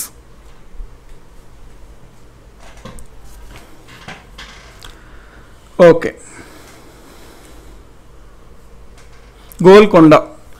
గోల్కొండని మనము స్థాపించింది ఎవరు అంటే కుతుబ్ షాహీ డైనాసిటీ అంటాం. ఎవరు ఏర్పాటు చేశారు అంటే కులీ, అంటే బేసికలీ మనకి మొహమ్మద్ షా III అనే ఒక బహ్మనీ రాజు ఉంటాడు అని మనం చూసాం కదా. మొహమ్మద్ షా III, ఈయన ప్రధానమంత్రి, గవాన్ అపాయింట్స్ చూసాం కదా. ఈ మొహమ్మద్ షా III అంటే బహ్మనీ సుల్తాన్ అనేటువంటి మొహమ్మద్ షా III యొక్క ఆస్థానంలో ఈ కులీ, లేకపోతే క్యూ అన్న అనుకోవచ్చు, ఏదన్నా అనుకోవచ్చు, ఈ కులీ అనే అతను అక్కడ పనిచేసేవాడండి. కులీ అనే అతను అక్కడ ఉండేవాడు అనమాట. ఆయన ఆస్థానం చెందినవాడు ఈ కులీ అన్న అతను. వీళ్ళ వంశం ఏ వంశం అంటే హందం వంశం అంటాం. హందం వంశం. సో ఈ బహ్మనీస్ గోవా పట్టణంను ఆక్రమించుకోవడానికి చాలా ప్రయత్నం చేస్తారు. సో బహ్మనీ సుల్తాన్లు గోవా ఆక్రమించుకునే క్రమంలో వాళ్ళకి ఈ కులీ అనే అతను బాగా హెల్ప్ చేస్తాడనమాట. సో ఆ హెల్ప్కి గుర్తింపుగా ఈ కులీకి ఏం చేస్తారు అంటే కులీని ఒక గోల్కొండ రాజ్యానికి అధిపతిగా చేస్తారు అక్కడ సుల్తాన్లు. కాబట్టి ఈ కులీ గోల్కొండ రాజ్యం ఏర్పాటు చేసి అతని యొక్క వంశం ఏర్పాటు చేస్తాడు కులీ దాంతో. సో అతని పేరేంది అంటే కులీ అనమాట. ఈ కులీ ఎవరు అసలు మొహమ్మద్ షా III ఆస్థానంలో చెందినవాడు. మొహమ్మద్ షా III ఎవరు, బహ్మనీ రాజు. వీళ్ళు గోవాని అటాక్ చేసే క్రమంలో హెల్ప్ చేసినందుకు ఇతనికైతే ఫస్ట్లో గోల్కొండలో కాస్త చూసుకోమంటారు, కొంచెం ఆ దగ్గర ఉన్న ప్రాంతాలు రాజు తరపున చూసుకోమని నియమిస్తారు. మెల్లగా ఎప్పుడైతే మనకి గోల్కొండ విచ్ఛిన్నమైందో మనకు అనుకున్నాం, గవాన్ తర్వాతనే, ఎప్పుడైతే గవాన్ చనిపోయాడో ఆ తర్వాత చాలా కొద్ది రోజుల్లోనే విడిపోయింది అని చెప్పి. సో మనకి మెల్లగా ఈ గోల్కొండలో కులీ స్వతంత్రం ప్రకటించుకుంటాడు. మొదట్లో బీదర్లో భాగంగా ఉంటుంది, ఆ బీదర్ నుంచి సపరేట్ అయ్యి స్వతంత్రం ప్రకటించుకుంటాడు. ఇతనికి కుతుబ్ ఉల్ మిల్క్ అనే బిరుదు కూడా తీసుకుంటాడు. ఈ కులీ అనే అతను కుతుబ్ ఉల్ ముల్క్ అనే బిరుదు కూడా తీసుకుంటాడు. ఈయనకి స్టార్టింగ్లో గోల్కొండకు ఒక దుర్గం ఉంటుంది, గోల్కొండ ఫోర్ట్, దానికి రాజులు పెట్టుకునేవారు అనమాట. గోల్కొండ దుర్గానికి ఒక అధిపతిగా పెట్టుకునేవారు. ఇతను 1512వ సంవత్సరం, ఇయర్ ఇంపార్టెంట్, 1512లో స్వతంత్రం ప్రకటించుకుంటాడండి, ఇండిపెండెన్స్ ప్రకటించుకుంటాడు. సార్వభౌమాధికారం ప్రకటించుకొని కులీ కుతుబ్ అనే పేరుతో అతను మొట్టమొదటి స్వతంత్ర రాజుగా ఏర్పడతాడు, కులీ కుతుబ్. కులీ కుతుబ్. కొన్ని బుక్స్లో కులీ కుతుబ్ ఉల్ ముల్క్ కూడా ఉంటుంది, ఎందుకంటే అతను ఫుల్ పేరు అది కాబట్టి. బిరుదుతో పాటు చూసుకున్నట్లయితే కులీ కుతుబ్ ఉల్ మిల్క్ లేకపోతే కులీ కుతుబ్ షార్ట్గా మనము చూసుకుంటే. సో ఈయన ఏంది అంటే రాజ్యాన్ని కాస్త ఏర్పాటు చేసి కొంత బలమైన రాజ్యంగా ఏర్పాటు చేస్తాడు. ఈ కులీ కుతుబ్కి ప్రధానంగా షా వాడకూడదండి ఇక్కడ. కులీ కుతుబ్ షా వాడకూడదు, ఆ పాయింట్ నోట్ చేసుకోండి. షా ఇంకా మనం ఇక్కడికి వాడం, తర్వాత వచ్చే రాజుకి దగ్గర మనం షా వాడతాం. వీళ్ళకి షా వాడకూడదు ఇతనికి. సో ఇతని పేరు అంతే, కులీ కుతుబ్ ఉల్ ముల్క్ అనమాట. షా వాడకూడదు ఇక్కడ, నోట్ చేసుకోండి ఆ పాయింట్. ఇతనికి 6 పిల్లలు ఉంటారు. ఒక పిల్లోడి పేరు హైదర్, రెండో పిల్లోడి పేరు కుతుబుద్దీన్,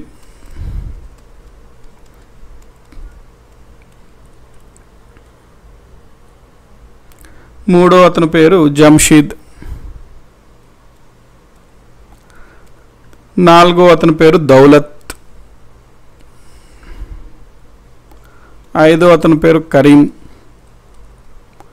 ఆరో అతని పేరు ఇబ్రహీం. సక్సెస్ఫుల్గా 6 పిల్లల్ని కనేశాడు కులీ కుతుబ్ ఉల్ ముల్క్.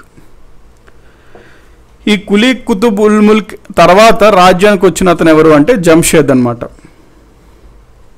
సో ఈ జంషేద్ అనే అతను రాజ్యానికి వస్తాడు. ఈ జంషేద్ బాగా క్రూరమైన వాడు అండి. యాక్చువల్గా జంషేద్ వీళ్ళ తండ్రి కులీ కుతుబ్ను మర్డర్ చేసి చంపేసి వస్తాడు రాజ్యానికి. సో జంషేద్ అనే అతను బాగా క్రూరమైన వ్యక్తి అనమాట. ఇట్లా మొత్తం టెర్రర్ సృష్టిస్తాడు రాజ్యంలోనే. ప్రతి ఒక్కరు చాలా భయపడతా ఉంటుంటారు అనమాట ఆయన రాజ్యంలో. సో జంషేద్ మనకి రాజ్యానికి వస్తాడు. ఈ జంషేద్ రాజుగా ఉన్నప్పుడు గోల్కొండ సామ్రాజ్యంలోనే ఒక భాగం ఉంటుంది మనకి, ఒక చిన్న ప్రాంతం, దేవరకొండ ప్రాంతం అంటాం. మన నాగార్జున సాగర్ దగ్గరలో ఉంటుంది ఈ ప్రాంతం, దేవరకొండ ప్రాంతం. ఆ దేవరకొండ ప్రాంతానికి ఈయన ఒక గవర్నర్ లాగా పనిచేస్తుంటాడు. ఎవరు? ఇబ్రహీం అన్నతను. రాజు ఎవరప్పుడు? జంషేద్. దేవరకొండని పరిపాలిస్తుంటాడు ఒక గవర్నర్గా, రాజు ప్రతినిధిగా. అయితే ఈ జంషేద్ చూసినట్లయితే చాలా క్రూరంగా ఉన్నాడు. ఈ ఇబ్రాహీంకి బాగా భయం వేస్తుంది, ఎప్పుడన్నా వీడినన్నా వేసేస్తాడేమో, ఎప్పుడన్నా వీడి థ్రెట్ రాజుకి. సో వీడు రాజుకి అంటే తమ్ముడే కాబట్టి ఎప్పుడన్నా వీడు థ్రెట్గా ఉంటాడు, వీడిని ఇబ్రాహీంని కూడా వేసేస్తాడా జంషేద్ అని ఇబ్రాహీం బాగా భయపడుతూ ఉంటుంటాడు అనమాట. ఇబ్రాహీం ఇంకా భయపడడం చాలు, నాకు ఇంక ఇది వల్ల అవ్వదు అని చెప్పి ఇబ్రాహీంకి చెప్తూ ఉంటారు, నిన్ను వేసేస్తాడన్న జంషేద్. ఇదేదేని చెప్తుంటే ఇబ్రాహీం భయపడి ఏం చేస్తాడు అంటే పారిపోతాడు. ఎక్కడికి పారిపోతాడు? ఆ దగ్గరలో ఉన్నటువంటి అప్పుడులో విజయనగర సామ్రాజ్యం ఉంటుంది కదా, విజయనగర సామ్రాజ్యానికి పారిపోతాడు. విజయనగరం ఎంపైర్లో అప్పుడు మొత్తం అధికారం ఎవరి చేతిలో ఉంటుంది ఆ సమయంలో? మనం అనుకున్నామే ఆలియ రామరాయ అని, మన కృష్ణదేవరాయల అల్లుడు. ఈ ఆలియ రామరాయ చేతిలో ఉంటుంది మొత్తం. ఇబ్రాహీం వెళ్ళి అడుగుతాడు, నాకు ఆశ్రయం ఇవ్వు అని చెప్పి. ఓకే మంచిదే రావయ్య అని చెప్పి ఆలియ రామరాయ ఆశ్రయం ఇస్తాడు. కొన్ని రోజులు అక్కడే ఉంటాడు మన ఇబ్రాహీము, కొన్ని రోజులు అక్కడే ఉంటాడు. అక్కడంతా విజయనగర సామ్రాజ్యం అంటే మంచిగా అక్కడ తెలుగు సంస్కృతి, హిందూ సంస్కృతిగా ఉంటుంటుంది రాజ్యం అంతా. కాబట్టి ఇబ్రాహీం దాదాపు ఒక 6 సంవత్సరాలు విజయనగర సామ్రాజ్యంలో ఉంటాడు, అక్కడ ఆశ్రయం పొందుతాడు. అతను విజయనగర సామ్రాజ్యంలో ఉన్నప్పుడే తెలుగు సంస్కృతి పైన, హిందూ సంస్కృతి పైన బాగా అతనికి మక్కువ కలుగుద్ది అనమాట, ఒక అవగాహన కూడా బాగా కలుగుద్ది. అదే సమయంలో అతను విజయనగర సామ్రాజ్యంలోనే ఉంటున్నాడు కాబట్టి విజయనగర సామ్రాజ్యం యొక్క బలహీనతలు, సైన్యము, వాటి గురించి కూడా స్పష్టమైన అవగాహన అనేది తెచ్చుకుంటాడు. మరి అక్కడే ఉంటున్నాడు కాబట్టి పూర్తి అవగాహన వస్తుంది. ఈ ఆలియ రామరాయ మరి ఎందుకు అతను తీసుకొచ్చాడు అంటే, ఆలియ రామరాయ ఎనిమియోడు మన దగ్గరకు వచ్చాడు కదా ఆస్థానం, మన ఆస్థానంకి. సో ఇప్పుడు వీడు మనకి ఎప్పుడన్నా పనికొస్తాడు, ఎనిమిది వాళ్ళకి మనం అటాక్ చేయడం కానీ ఆలియ రామరాయ అనుకున్నాడు. సో ఇబ్రాహీంకి మంచి అవగాహన వచ్చింది. దాని తర్వాత జంషేద్ అనేది సహజ మరణం, అనారోగ్యం కారణం చేత మరణిస్తాడు. ఎప్పుడైతే జంషేద్ అనారోగ్యం కారణం చేత మరణిస్తాడో నెక్స్ట్ ఇబ్రాహీం రాజు అవుతాడు. సో ఇప్పుడు గోల్కొండకి రాజు ఎవరు అంటే ఇబ్రాహీం అన్నమాట. గోల్కొండకి 3వ రాజుగా సింహాసనం ఎక్కుతాడు. ఫస్ట్ టైం కుతుబ్ షా వంశంలో షా అనే పదం ఈయనకు మొదలవుద్ది అనమాట, ఇబ్రాహీం షా. ఈ ముందు ఇద్దరు ఉన్న వాళ్ళకి మనం జంషేద్కి కానీ మొట్టమొదటి కులీ కుతుబ్కి కానీ షా వాడకూడదండి. ఈ షా అనే పదం మనకి ఇబ్రాహీంతోనే మొదలవుతుంది. సో ఈయన పూర్తి పేరు ఇబ్రాహీం కుతుబ్ షా అనమాట. అది ఆల్రెడీ బిట్, అందుకే ఆ పాయింట్ ప్రస్తావిస్తున్నా. ఏమడిగాడు? మొదటిసారిగా షా అనే బిరుదు పొందిన గోల్కొండ సుల్తాన్ ఎవరు అని అడిగాడు క్వశ్చన్ ఒకసారి. దానికి ఆన్సర్ ఏంటి అంటే ఇబ్రాహీం కుతుబ్ షా. సో మనకి ఇబ్రాహిం కుతుబ్ షా ఉన్నాడు, రాజు అయ్యాడు, షా అనే బిరుదు తీసుకున్నాడు. మనం అనుకున్నాం ఈ ఆలియా రామరాయ్ ఏదైతే ఉన్నాడో అతను యొక్క డివైడ్ అండ్ రూల్ పాలసీ అందరికీ అర్థమైంది బహుమని వాళ్ళ దాంట్లో. అదన్నీ అర్థమైంది. సరే ఆలియా రామరాయ్ని ఎట్లాగన్నా అటాక్ చేయాలి అని అనుకున్నారు. సో ఈ బహ్మనీ సుల్తాన్లో 5 మనకి బెరార్ పార్టిసిపేట్ చేయలేదు, కానీ మిగతా 4 పార్టిసిపేట్ చేశారు. ఆ మొత్తం 4లో మనకి గోల్కొండ రాజైన ఇబ్రాహిం షాని లీడర్గా పెట్టుకున్నారు, నాయకుడిన. ఎందుకు? అక్కడ మొత్తం ఇబ్రాహిం షాకి తెలుసు, అక్కడ కంప్లీట్ డీటెయిల్స్, వాళ్ళ బలాలు బలహీనతలు విజయనగర సామ్రాజ్యం యొక్క. కాబట్టి అక్కడే మనకి 1565లో వెరీ ఫేమస్ బ్యాటిల్ అయినటువంటి బ్యాటిల్ ఆఫ్ తల్లికోట అవుతుంది. ఆ యుద్ధంలో విజయనగర ఓడిపోతారు, విజయనగర సామ్రాజ్యం పతనమవుతుంది అని మనం చూసుకున్నాము. సో ఇబ్రాహిం షా గురించి మనం చూసుకున్నప్పుడు తల్లికోట యుద్ధంలో పాల్గొంటాడు అనే పాయింట్ మనము నోట్ చేసుకోవాలి. నెక్స్ట్ మనకి హైదరాబాద్లో ట్యాంక్ బండ్ హుస్సేన్ సాగర్ ఉంటుంది కదా, దాన్ని తవ్వించడం ఆదేశాలు ఇచ్చిన రాజు కూడా ఇతనే. హైదరాబాద్లో హుస్సేన్ సాగర్ తవ్విస్తాడు Ibrahim Qutub Shah. Indian history point కాబట్టి మనం బ్రీఫ్గా పైన వెళ్తాం. హుస్సేన్ సాగర్ని మళ్ళీ ఎవరు తవ్విస్తారు, మళ్ళీ ఆయన మంత్రి ఎవరు, ఆ పాయింట్స్ అన్ని మనం చూడం. బేసికలీ బ్రీఫ్గా వెళ్ళాలి ఇండియన్ హిస్టరీ కాబట్టి. హైదరాబాద్లో హుస్సేన్ సాగర్ తవ్విస్తాడు. అక్కడ రాజు తవ్వించలేకపోతారంటే ఆజ్ఞ ఇస్తాడు అనమాట, ఆదేశం ఇస్తాడు. సో ఇన్ జనరల్గా మనం రాజు పేరే చెప్పుకుంటుంటాం. నెక్స్ట్ ఇతను భగీరథి అనే ఒక హిందూ లేడీని వివాహం ఆడతాడనమాట. హిందూ లేడీని పెళ్లి చేసుకుంటాడు మన ఇబ్రాహిం కుతుబ్ షా. ఆల్రెడీ మనం అనుకున్నాం మంచి ఇతనికి అవగాహన కలిగింది, హిందూ సంస్కృతి పైన మక్కువ కలిగింది అని చెప్పి. సో భగీరథిని ఒక హిందూ లేడీని వివాహం ఆడుకుంటాడు మన ఇబ్రాహిం కుతుబ్ షా.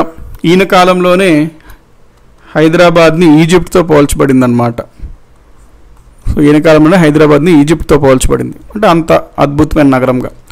సో ఇప్పుడు మన ఇబ్రాహిం కుతుబ్ షాహీకి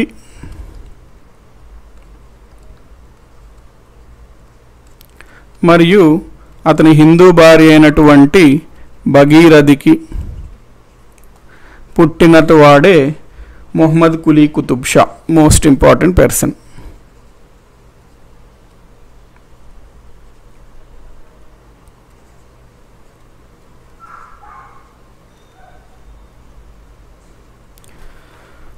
ఇతను 1500 ఇబ్రాహిం కుతుబ్ షా అరౌండ్ 1550 to 80 ఆ టైంలో పరిపాలిస్తాడు.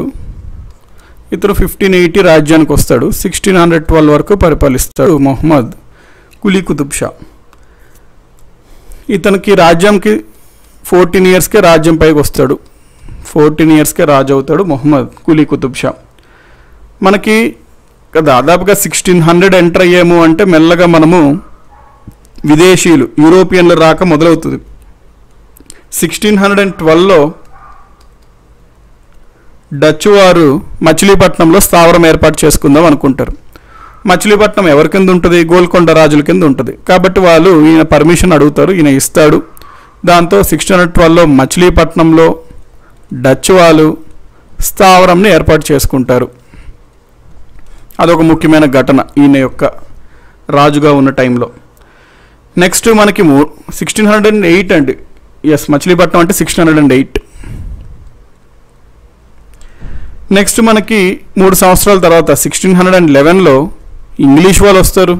ఇంగ్లీష్ వాళ్ళు వచ్చి అడుగుతారు, అయ్యా మాకు మచిలీపట్నంలో స్థావరం ఏర్పాటు చేసుకోవడానికి అనుమతి ఇవ్వు అని. డచ్ వాళ్ళకి ఇచ్చాను, వీళ్ళకి ఇద్దాం. వీళ్ళకి అంత ఎక్స్పెక్ట్ చేయలే, అంటే దే నెవర్ థాట్ అనమాట బ్రిటిషర్స్ ఏ ఇంటెన్షన్తో వచ్చారు అనేది. సో 1611లో ఇంగ్లీష్ వాళ్ళకు కూడా మచిలీపట్నంలో స్థావరం ఏర్పాటు చేయడానికి మనోడు పర్మిషన్ ఇచ్చాడు 1611లో. నెక్స్ట్ ఇతనికి ఒక ప్రియురాలు ఉంటుంది. ఆ ప్రియురాలు పేరు భాగమతి.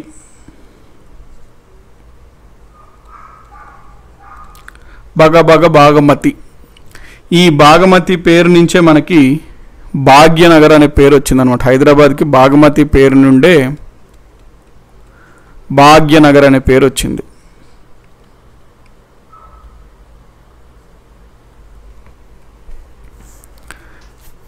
భాగమతి అనే పేరు నుండి హైదరాబాద్కి భాగ్యనగర్ అనే పేరు వచ్చింది. నెక్స్ట్ 91, 92 ఈ టైంలో ప్లేగ్ వ్యాధి బాగా వస్తుందన్నమాట ఆ రాజ్యంలో. చాలామంది చనిపోతుంటారు ఆ టైంలో. ఇప్పుడు వచ్చిన సిచ్యువేషన్ ఇంకా ఇప్పుడైతే అట్లీస్ట్ మెడిసిన్ ఏదో ఒకటి ఉంది, క్వారంటైన్, అప్పుడు అవేం లేదు. సో ఆ ప్లేగ్ వ్యాధితో చాలామంది అప్పుడు చనిపోయారు హైదరాబాద్ రాజ్యంలో. ఎట్లాగన్నా చెప్పి దీన్ని అరికట్టాలి అని చెప్పి చాలా ఏదో ఉన్న వాటిలో కృషి చేశారు. ఈ దారుల్ షఫా లాంటి ప్రభుత్వ ఆసుపత్రులను ఏర్పాటు చేసి వాళ్ళకు ఉన్నంత వాళ్ళు చాలా ప్రయత్నించారు. అందుకు గాను సక్సెస్ఫుల్గా అయితే కాస్త ఆ ప్లేగ్ని అరికట్టగలిగారు. ఆ ప్లేగ్ వ్యాధిని సక్సెస్ఫుల్గా నిర్మూలించగలిగారు. కాబట్టి దానికి చిహ్నంగా మన మొహమ్మద్ కులీ కుతుబ్ షా చార్మినార్ నిర్మాణం పూర్తిపెట్టి 1600లో చార్మినార్ని పూర్తి చేస్తాడు నిర్మాణం. సో చార్మినార్ నిర్మించింది ఎవరు అంటే మొహమ్మద్ కులీ కుతుబ్ షా.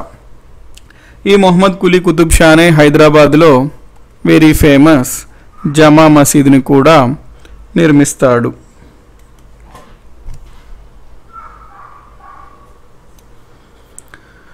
ఓకే, 1600లో హైదరాబాద్లో జమా మసీద్ని కూడా నిర్మిస్తాడు. నెక్స్ట్ మన బాగమతిని వివాహం కూడా అవుతుంది వీళ్ళిద్దరికి. మ్యారేజ్ కూడా ప్రియురాలు అంటే బేసికల్ ఫస్ట్లో ప్రియురాలు వైఫ్ కూడా. ఈ బాగమతికి మరియు మన మొహమ్మద్ కులీ కుతుబ్ షాకి ఒక కూతురు ఉంటుంది. ఆ కూతురు పేరు ఖైరున్నీసా. కూతురు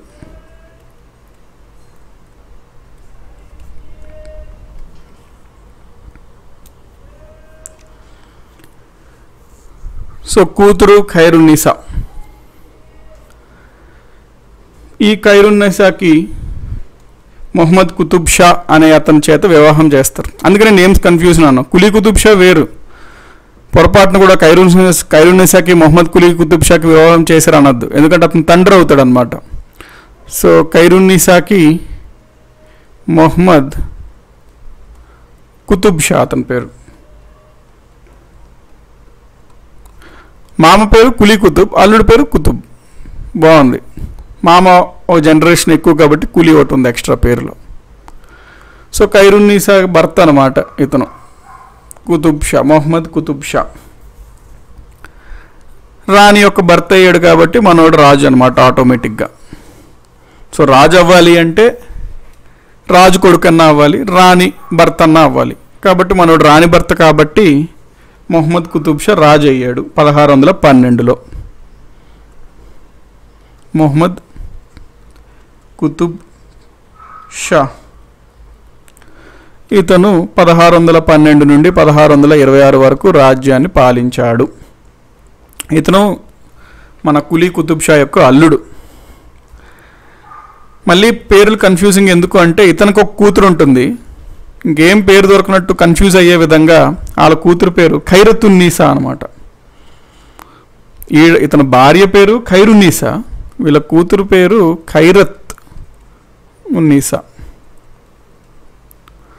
ఉన్నీషా లేకపోతే ఉన్నీసా, డిఫరెంట్ పేర్లతో ఇస్తుంటారు. ఉన్నీషా అంటారు, కొన్ని బుక్స్లో ఉన్నీసా అంటారు. ఖైరత్ ఉన్నీషా. ఈ ఖైరత్ ఉన్నీషా యొక్క గురువు ఉంటారు. ఆ గురువు పేరు అబ్దుల్ మాలిక్.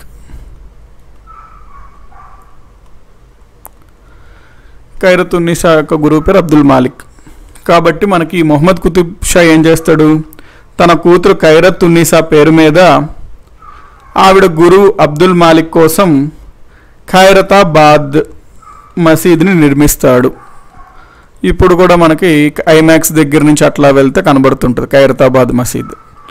సో ఖైరతాబాద్ మసీద్ని నిర్మించింది ఎవరు అంటే మొహమ్మద్ కుతుబ్ షా. ఎవరి కోసం నిర్మించాడు అంటే ఎవరి పేరు మీద నిర్మించాడు అంటే తన కూతురు ఖైరత్ ఉన్నీసా పేరు మీద. ఎవరి కోసం అంటే తన కూతురు గురువు అయినటువంటి అబ్దుల్ మాలిక్ కోసం నిర్మించాడు.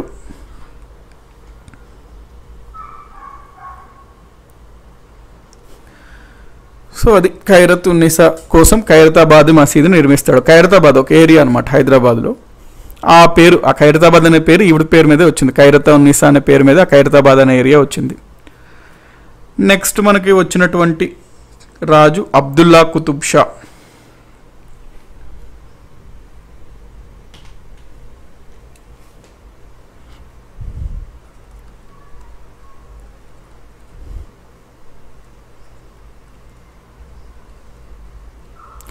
ఇతను చాలా కాలం పరిపాలిస్తాడు. 1626లో వస్తాడు, 72 వరకు ఉంటాడు మనోడు.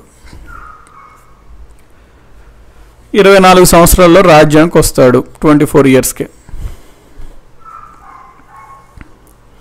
1636 అంటే ఈయన పరిపాలిస్తున్న టైంలో 1636లో ఏమవుద్దంటే, మొఘల్స్ పరిపాలిస్తున్నప్పుడు మొఘల్ రాజు అక్కడ ఎవరు, షాజహాన్. ఈ షాజహాన్ గోల్కొండపైకి దండెత్తడానికి వస్తాడు 1636 సంవత్సరంలో. అప్పుడు మనోడు తెలుసు మొఘల్స్ అంటే వాళ్ళు గ్రేట్, మనకు అంత కెపాసిటీ లేదు అనుకుంటాడు. కాబట్టి ప్రతిఘటించగలమా అంటే ప్రతిఘటించలేము. మరి ప్రతిఘటించలేము అన్నప్పుడు మనకున్న ఛాన్స్ ఏంటి, సంధి అనమాట. సందా సంభ్రమ అంటే సంధి, సంధికే సై అన్నాడు మన అబ్దుల్లా కుతుబ్ షా. సో షాజహాన్తో ఒక సంధి చేసుకున్నాడు. ఆ సంధిలో భాగంగానే కోహినూర్ వజ్రాన్ని మన షాజహాన్కి తీసుకోండి సార్ అని చెప్పి ఇచ్చాడు అనమాట.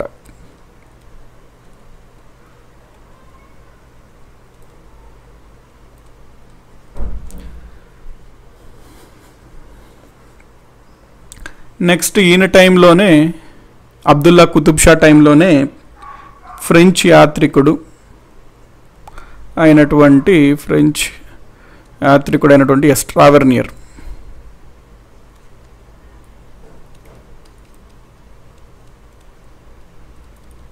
వస్తాడు. ఎవరి టైంలో, అబ్దుల్లా కుతుబ్ షా టైంలోనే ఫ్రెంచ్ యాత్రికుడు ట్రావెర్నియర్ వస్తాడనమాట. బేసికలీ ఇతను యాత్రికుడు, అట్ ద సేమ్ టైం వజ్ర వ్యాపారి కూడా. మనకి గోల్కొండ రాజ్యంలో వజ్రాలు దొరుకుతుంటాయి. గుంటూరు, కృష్ణా ప్రాంతం అంతా పార్ట్ ఆఫ్ గోల్కొండ కింగ్డమ్. ఆ ప్రాంతంలో మనకి వజ్రాలకి అప్పుడు బాగా ఫేమస్. సో గోల్కొండ రాజ్యం వజ్రాలకి బాగా ఫేమస్ అన్నమాట. సో అతను అందుకనే వస్తాడు, వజ్ర వ్యాపారి ఇతను.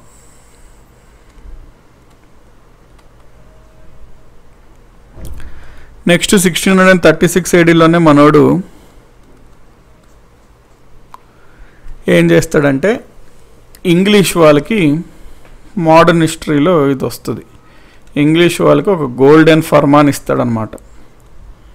గోల్డెన్ ఫర్మాన్ ఏంటి, రాజుగా నేను చెప్తున్నాను, మీరు పలానా ప్రాంతంలో, విశాఖపట్నంలో ప్రాంతంలో, బేసికలీ విశాఖపట్నం ప్రాంతంలో మీరు స్వేచ్ఛగా వ్యాపారం చేసుకోండి, వర్తకం చేసుకోండి, పన్నులు కూడా పెద్దగా కట్టాల్సిన అవసరం లేదు, నేను ఇస్తున్నాను మీకు ఆ అధికారం అని చెప్పి ఇచ్చే పత్రమే గోల్డెన్ ఫర్మానా. ఎందుకు ఇస్తాడు అంటే, ఈ ప్రాంతాలైనటువంటి విశాఖపట్నం, ఆ ప్రాంతాలన్నీ తిరిగి గెలుచుకోవడానికి ఈ గోల్కొండ వాళ్ళకి ఇంగ్లీష్ వాళ్ళు చాలా హెల్ప్ చేస్తారనమాట. అందుకు గాను అది మనం మోడర్న్లో చూస్తుంటాం అవన్నీ క్లియర్గా. సో 1636లో ఇంగ్లీష్ వాళ్ళకి గోల్డెన్ ఫర్మానా ఇస్తాడు ఎవరు, అబ్దుల్లా కుతుబ్ షా.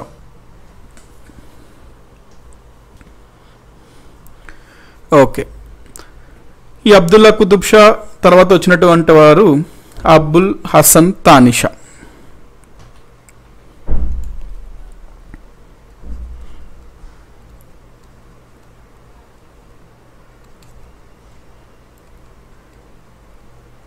(1672 to 1687) పరిపాలిస్తాడు.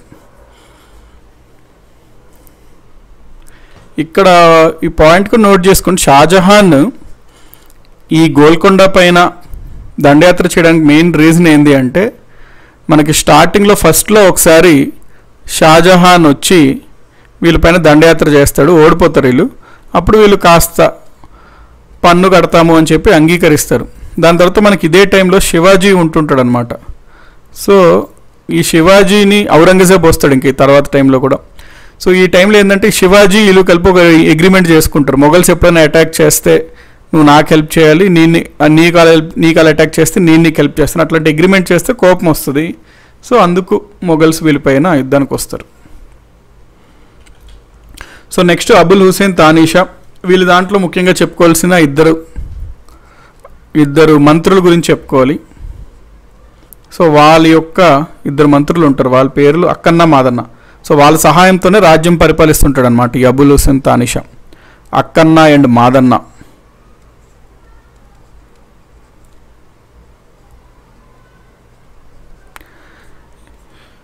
అక్కన్న మాదనల సహాయంతో రాజ్యాన్ని నిర్వహిస్తుంటాడు అబుల్ హుసేన్ తానీషా. ఈయన రాజుగా ఉంటున్నప్పుడే ఒక ఇంపార్టెంట్ పర్సనాలిటీ కంచర్ల గోపన్న అనే ఒక ఎంఆర్ఓ ఉండేవాడు. కంచర్ల గోపన్న అనే ఒక ఎంఆర్ఓ, తహసీల్దార్ అంటే రెవెన్యూ అధికారి. ఈ రెవెన్యూ అధికారి మీకు స్టోరీ అంతా తెలిసిందే. ఈ రెవెన్యూ అధికారి తను ఎంతో కష్టపడి కూడబెట్టుకున్న డబ్బుతో భద్రాచలంలో ఒక ఆలయం నిర్మిస్తుంటాడు. రాజుకి అది వేరే వాళ్ళు ఏమని చెప్తారు, హుసేన్ తానీషాకి, ఈ కంచర్ల గోపన్న పన్నులంతా మీకు కట్టకుండా ఆ పన్నులతో వచ్చిన డబ్బులతో దేవాలయం నిర్మిస్తున్నాడు, మిమ్మల్ని మోసం చేస్తున్నాడు అని ఎక్కిస్తారు. దాంతో హుసేన్ తానీషాకు బాగా కోపం వచ్చి ఇతన్ని అరెస్ట్ చేస్తాడు అన్నమాట. గోల్కొండ ఫోర్ట్లోనే బందీగా పెడుతుంటాడు. గోల్కొండ ఫోర్ట్ వెళ్తే చూపిస్తారు, ఇక్కడే ఈ కంచర్ల గోపన్నని బంధించారు అని చెప్పి. మనం ఈ కంచర్ల గోపన్ననే భక్త రామదాస్ అని అంటాము. సో భక్త రామదాస్ మూవీ ఉంటుంది కదా, చూడండి బాగానే ఉంటుంది భక్త రామదాస్. సో కంచర్ల గోపన్న రామాలయం నిర్మిస్తాడు భద్రాచలంలో. ఎవరి టైంలో అంటే అబుల్ హుసేన్ తానీషా టైంలో. అక్కడ సినిమాలో చూపించేది మనకి ఏంటి అంటే ప్రధానంగా సినిమాలో చూపించేది ఈ అబుల్ హుసేన్ తానీషా అనమాట. అక్కడ ఒక గోల్కొండ రాజు ఉన్నట్టు చూపిస్తారు కదా, అతను అబుల్ హుసేన్ తానీషా. సో ఆ టైంలోనే ఇవన్నీ ఈవెంట్స్ జరుగుతాయి. సో ఈ మూవీ చూస్తే మీకు కాస్త క్లారిటీ వస్తుంది. ఓకే ఈ విధంగా గోల్కొండ రాజులు ఉన్నారు, ఈ విధంగా అతను నిర్మించాడు, ఈ విధంగా చెప్పారు అది అనేది కూడా ఒక ఐడియా వస్తుంది. సో చూడ్డానికి కాస్త అన్నట్టు మూవీ చూస్తే క్లారిటీ వస్తుంది భక్త రామదాస్ పాయింట్స్. నెక్స్ట్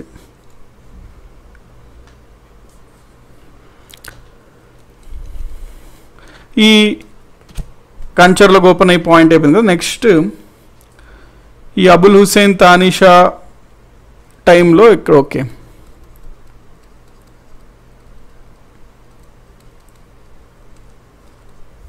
అబుల్ హుసేన్ తానీషా పరిపాలిస్తున్నప్పుడు గోల్కొండ మళ్ళీ మన ఔరంగజేబ్ ఇందాకే అనుకున్నాం మనం, వీళ్ళు ఊరికనే శివాజీతో అగ్రిమెంట్లు పెట్టుకుంటూ ఉంటారని.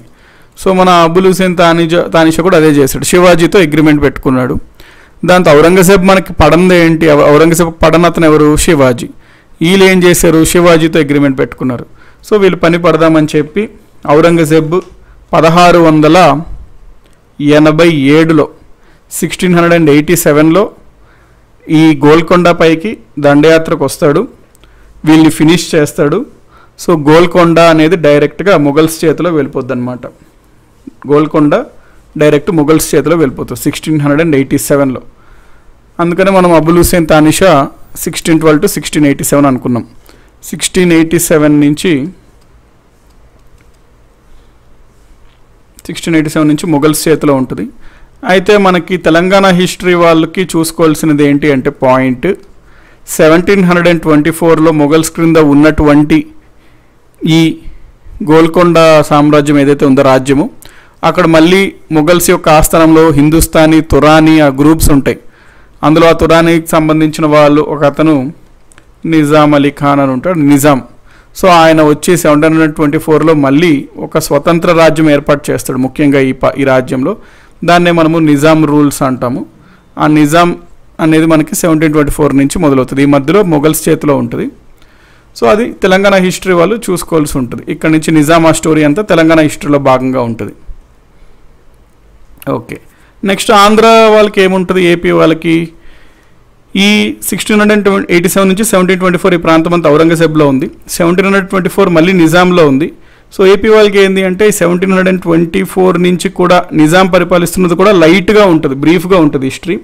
దాని తర్వాత మెల్లగా నిజాం వాళ్ళు ఇంగ్లీష్ వాళ్ళకి కొన్ని ప్రాంతాలు ఇస్తాడు, నార్దర్న్ సర్కార్స్ ఇస్తాడు. సీడెడ్ డిస్ట్రిక్ట్స్ ఉంటాయి, రాయలసీమ ప్రాంతాన్ని ఇంగ్లీష్ వాళ్ళు ఏ విధంగా వాళ్ళు దక్కుతాయి వాళ్ళకి, అవన్నీ ఏపీ హిస్టరీలో భాగంగా ముఖ్యంగా చదువుతారు. నార్దర్న్ సర్కార్స్ 5-6 జిల్లాలు, తీర ప్రాంతాలు, ఇక్కడ ఉన్నటువంటి రాయలసీమ జిల్లాలని సీడెడ్ జిల్లాలు కంటాం. అవన్నీ మోడర్న్ ఏపీ హిస్టరీలో ఆ విధంగా చదువుతారు.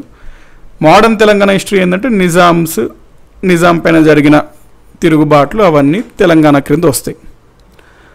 సో ఇది మనకి ఓవరాల్గా బహ్మనీ సామ్రాజ్యం అండి. దీంతో మనకి బహ్మనీ సామ్రాజ్యం అయితే కంప్లీట్ అయింది. ఈ బహ్మనీ అయ్యింది కాబట్టి నెక్స్ట్ మనం లాజికల్గా నెక్స్ట్ క్లాస్లో మనము మొఘల్స్ గురించి చూసుకోవాల్సి ఉంటుంది. మొఘల్ ఎంపైర్, మొఘల్స్ గురించి చూసుకుంటాం. మొఘల్స్ని పరిపాలించిన రాజుల గురించి చూసుకోవాలి, పొలిటికల్ హిస్టరీ చూసుకోవాలి, మొఘల్స్ది రాజకీయ చరిత్ర అంటే ఎవరెవరు రాజుల గురించి. అట్ ద సేమ్ టైం మనకు మొఘల్స్లో అగైన్ విజయనగర ఎంపైర్ లాగా కల్చర్ కూడా వెరీ ఇంపార్టెంట్. సాహిత్యము, కళలు, సంగీతము, నిర్మాణాలు అవి కూడా చూసుకోవాలి. సో మేజర్గా 2 పాయింట్స్ ఉంటాయి మనకి మొఘల్స్లో చూడాల్సినవి కూడా, మనం నెక్స్ట్ క్లాస్లో చూస్తాం. సో ఈరోజు బట్టి మనకి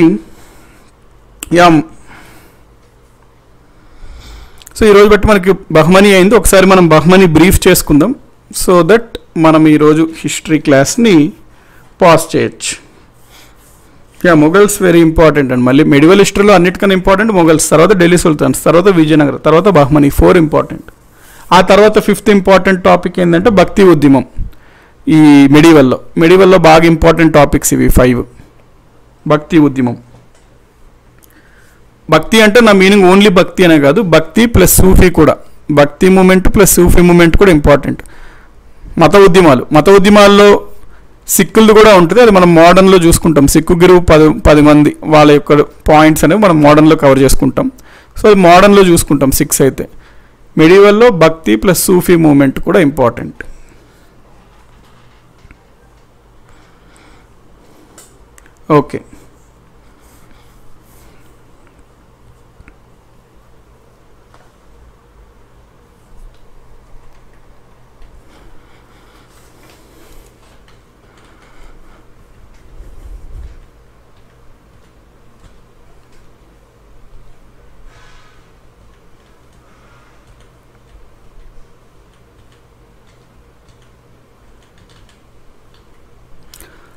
ఓకే, మనము బహ్మనీ కింగ్డమ్ గురించి ఈరోజు స్టార్ట్ చేసుకుందాం.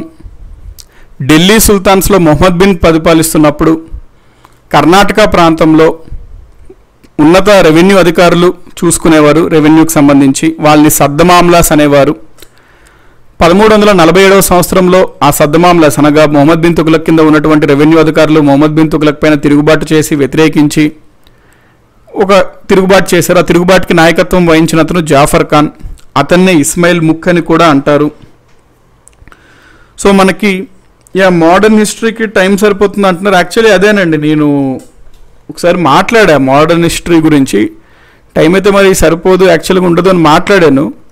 సో మరి చూడాలండి, అంటే నాకు జనరల్గా నాకు వాళ్ళు చెప్పిన ఇన్ఫర్మేషన్ ప్రకారం ఏంటి అంటే, చూడండి ఒకవేళ మ్యాక్సిమం మీరు 17th వరకు ఉన్నారు కంప్లీట్ అంటే మరి కష్టం అండి. 17th వరకు అన్న ఇప్పుడు మనకి ఇది ఆల్రెడీ మొఘల్స్ ఉంది, అది అట్లీస్ట్ 2 క్లాసెస్ అవుతుంది. మరి అవ్వదు అంటే నాకు వాళ్ళు చెప్పింది ఏంటి అంటే, ఓకే సార్ పర్వాలేదు, మీరు ఒకవేళ లైవ్ చేయొద్దు అన్నారు. లైవ్ కాకుండా ఫ్రీ టైంలో ఏదో ఒక టైంలో మోడర్న్ హిస్టరీకి సంబంధించి మీరు ఆ వీడియోస్ పంపించేస్తే ఓకే అన్నారు. అంటే స్టార్టింగ్ ఏమన్నారంటే 15th కల్లా కంప్లీట్ చేసేయండి, ఇంకా 15 దాటి లేదు అన్నారు.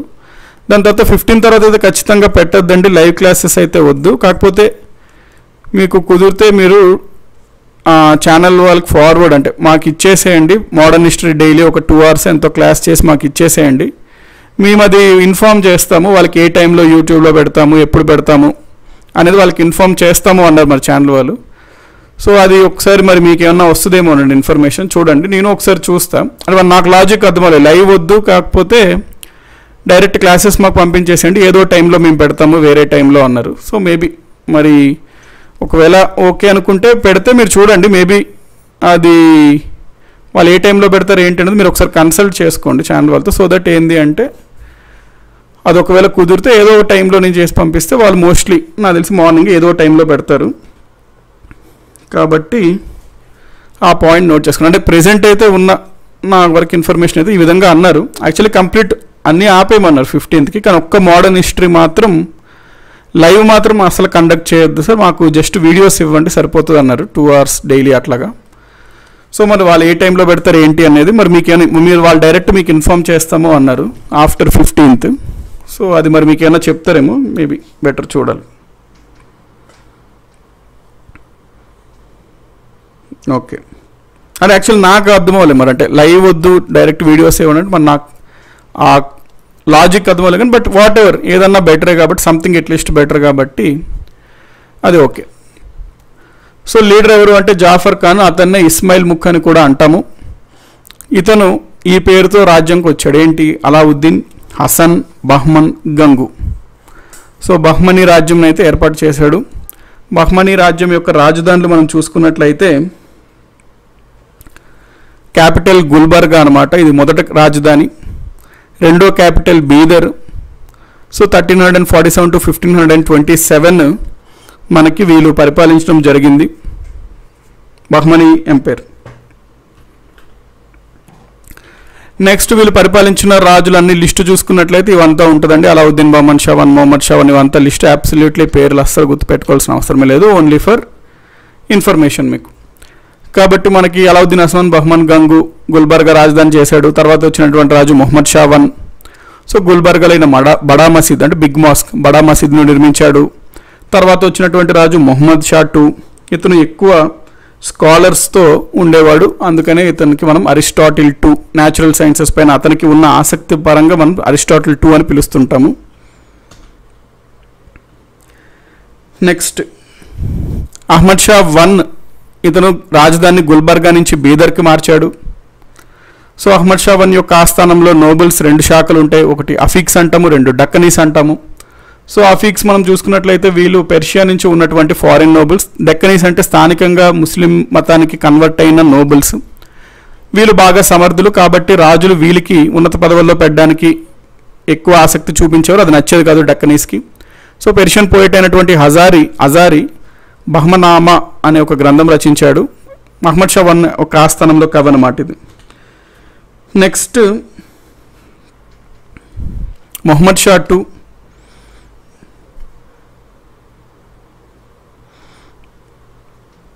క్లాసెస్ పెడతామన్నారండి, దట్స్ వాట్. అది ఇంకా మీరు హ్యాపీగానే యాక్చువల్లీ ఫీల్ అవ్వాలి. క్లాసెస్ అనేది తర్వాత ఉంటాయని అన్నారు. తర్వాత లైవ్ నాకు వీలవుదండి, ఆ టైమింగ్ లైవ్ నాకు వీలవదు. సో వాళ్ళు ఫర్ ఆల్ పర్పసెస్ ఏంటంటే అది ఇచ్చేసేమన్నారు, ఏదైనా సంథింగ్ ఇస్ బెటరే కాబట్టి అట్లా చూడొచ్చు.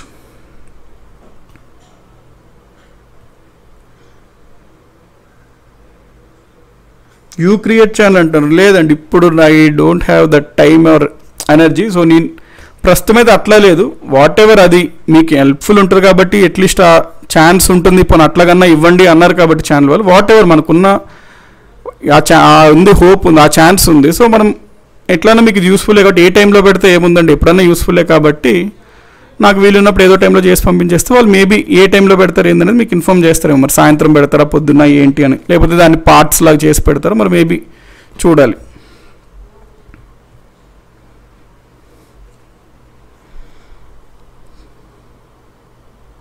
అదేనండి, that's what.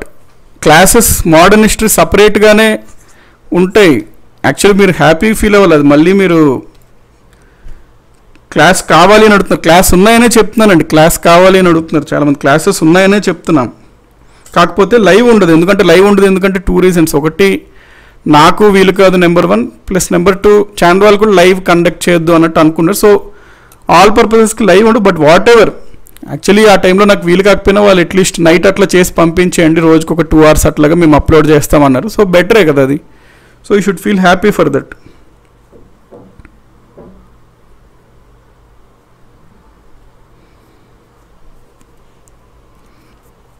Okay,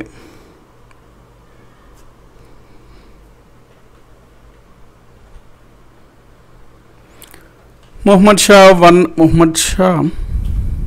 okay, Bahmanama Ahmad Shah one ఆస్థానంలో ఆసారి. మొహమ్మద్ షా 3, ప్రధానమంత్రి మొహమ్మద్ గవాన్, సమర్థుడు. ఇతను రాజ్యాన్ని బాగా విస్తరించాడు. 4 తరఫులు ఉన్న రాజ్యాన్ని 8 తరఫులుగా విభజించాడు.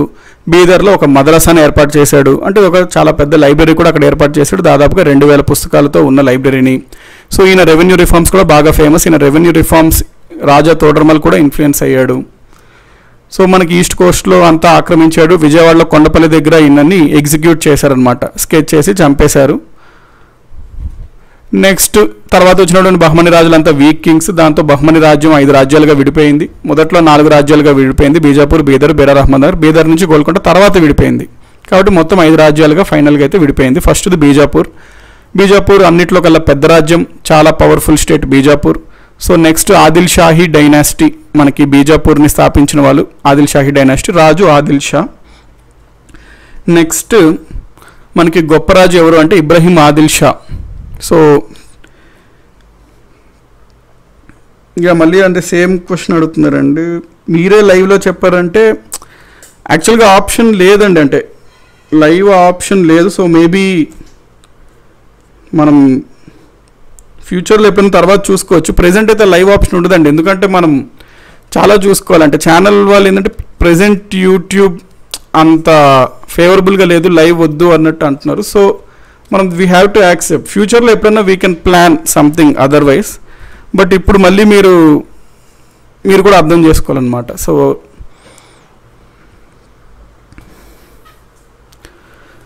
బీజాపూర్లో biggest most powerful Adil Shahi dynasty రాజు గొప్ప రాజు ఎవరంటే ఇబ్రహీం ఆదిల్ షా. సో సెక్యులర్గా ఉన్న రాజు అతను, లిబరల్గా మనకి యాక్చువల్లీ బహ్మనీ షియాస్ అనమాట, లిబరల్గా ఉంటారు. ముఘల్స్ సున్నీస్ కన్జర్వేటివ్స్గా ఉంటారు. ముఘల్స్ ఔరంగజేబ్ ఆ రాజు ఏంటి అంటే సున్నీ అనమాట, అందుకని ఔరంగజేబ్ వీళ్ళపైన దండయాత్ర చేస్తాడు, దాన్ని ఆక్రమించుకుంటాడు బీజాపూర్ని. ఇతను బాగా సెక్యులర్ కాబట్టి ఆదిల్ షాని మనం జగద్గురు అంటాము. ఉర్దూ భాషని ఈయనే డెవలప్ చేశాడు. సో షాజహాన్కు ఉన్న ఇద్దరు కొడుకులు దారా ఈ బీజాపూర్ వాళ్ళకి సపోర్ట్ ఇస్తుంటాడు, ఔరంగజేబ్ ఎగెనిస్ట్ అనమాట. దాంతో ఫైనల్గా 1656లో అటాక్ చేసినప్పటికీ దారా సపోర్ట్తో మళ్ళీ వీళ్ళు స్వతంత్రాన్ని ప్రకటించుకుంటారు బీజాపూర్ వాళ్ళు.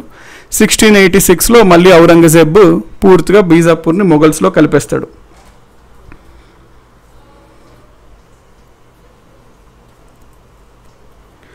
నెక్స్ట్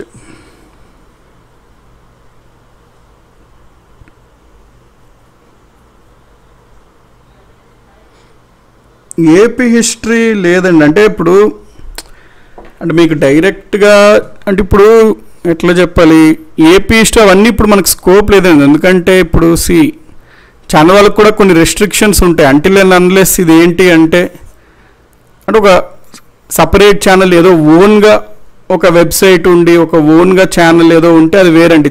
చెప్పాలి అంటే చెప్పచ్చు, కానీ ఛానల్ వాళ్ళకన్నా ఇబ్బందిగా ఉంటుంది. సో మోస్ట్లీ మీరన్నా వాళ్ళకి అట్లా ఇబ్బంది ఉన్నప్పుడు మీరు కానీ ఫోర్స్ చేయకూడదు అనమాట, దట్స్ వాట్. సో ఆల్టర్నేటివ్గా ప్లాన్ అంటే ప్లాన్ చేయొచ్చు తప్ప వీ షుడెంట్ ఫోర్స్ అనమాట. మీరు అర్థం చేసుకోవాలి. వాళ్ళు ఆల్రెడీ నాకు 40 డేస్లో ఎట్లాగన్నా చేయండి అన్నట్టు రిక్వెస్ట్ చేశారు. ఆల్రెడీ చాలా డేస్ దాటిపోయినాయి నాకు, అంటే డైలీ దే రిక్వెస్ట్ అనమాట, ఈ రోజుకి అవగొట్టేయండి, ఈ రోజుకి అవగొట్టండి. నేను కూడా అప్పుడు ఏంటంటే మీకు యూస్ఫుల్ అవుతుంది, మీకు ఇంకా బెటర్గా ఉంటుంది అని చెప్పి మీకు క్లియర్గా నేను చెప్తున్నాను. ఇన్ఫ్యాక్ట్ వాళ్ళు అది చాలా యాంగ్రీ ఉన్నారు నా పైన, మీరేంటి సార్ అసలు 40 డేస్లో చేయాలంటే ఇన్ని రోజులు పట్టుకొచ్చారు, అంత డెప్త్గా చెప్పాలంటే అది వెళ్తూనే ఉంటుంటుంది కదా. ఇన్ఫ్యాక్ట్ నా పైన యాంగ్రీ ఉన్నారు. కాకపోతే నేను మీకు అది ఎందుకు చెప్పాను, మీరు అది ఒకసారి అర్థం చేసుకోగలిగితే మీరు చదువుకుంటే మీకు యూస్ఫుల్ అవుతుంది అని చెప్పి. బట్ మీరు మళ్ళీ డిపెండెంట్గా ఉండి ఆ టాపిక్ ఈ టాపిక్ అంటే మీరు ఏం అర్థం చేసుకోనట్టే అనమాట అది.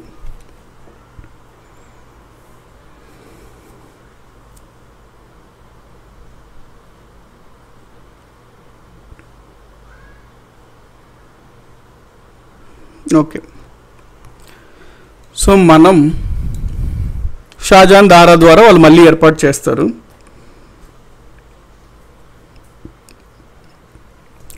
నెక్స్ట్ బీదర్ చూసుకుంటే బరీద్ షాహీ డైనాసిటీ, కాసిం బరీద్ అనే అతను స్థాపిస్తాడు ఆ రాజవంశంని.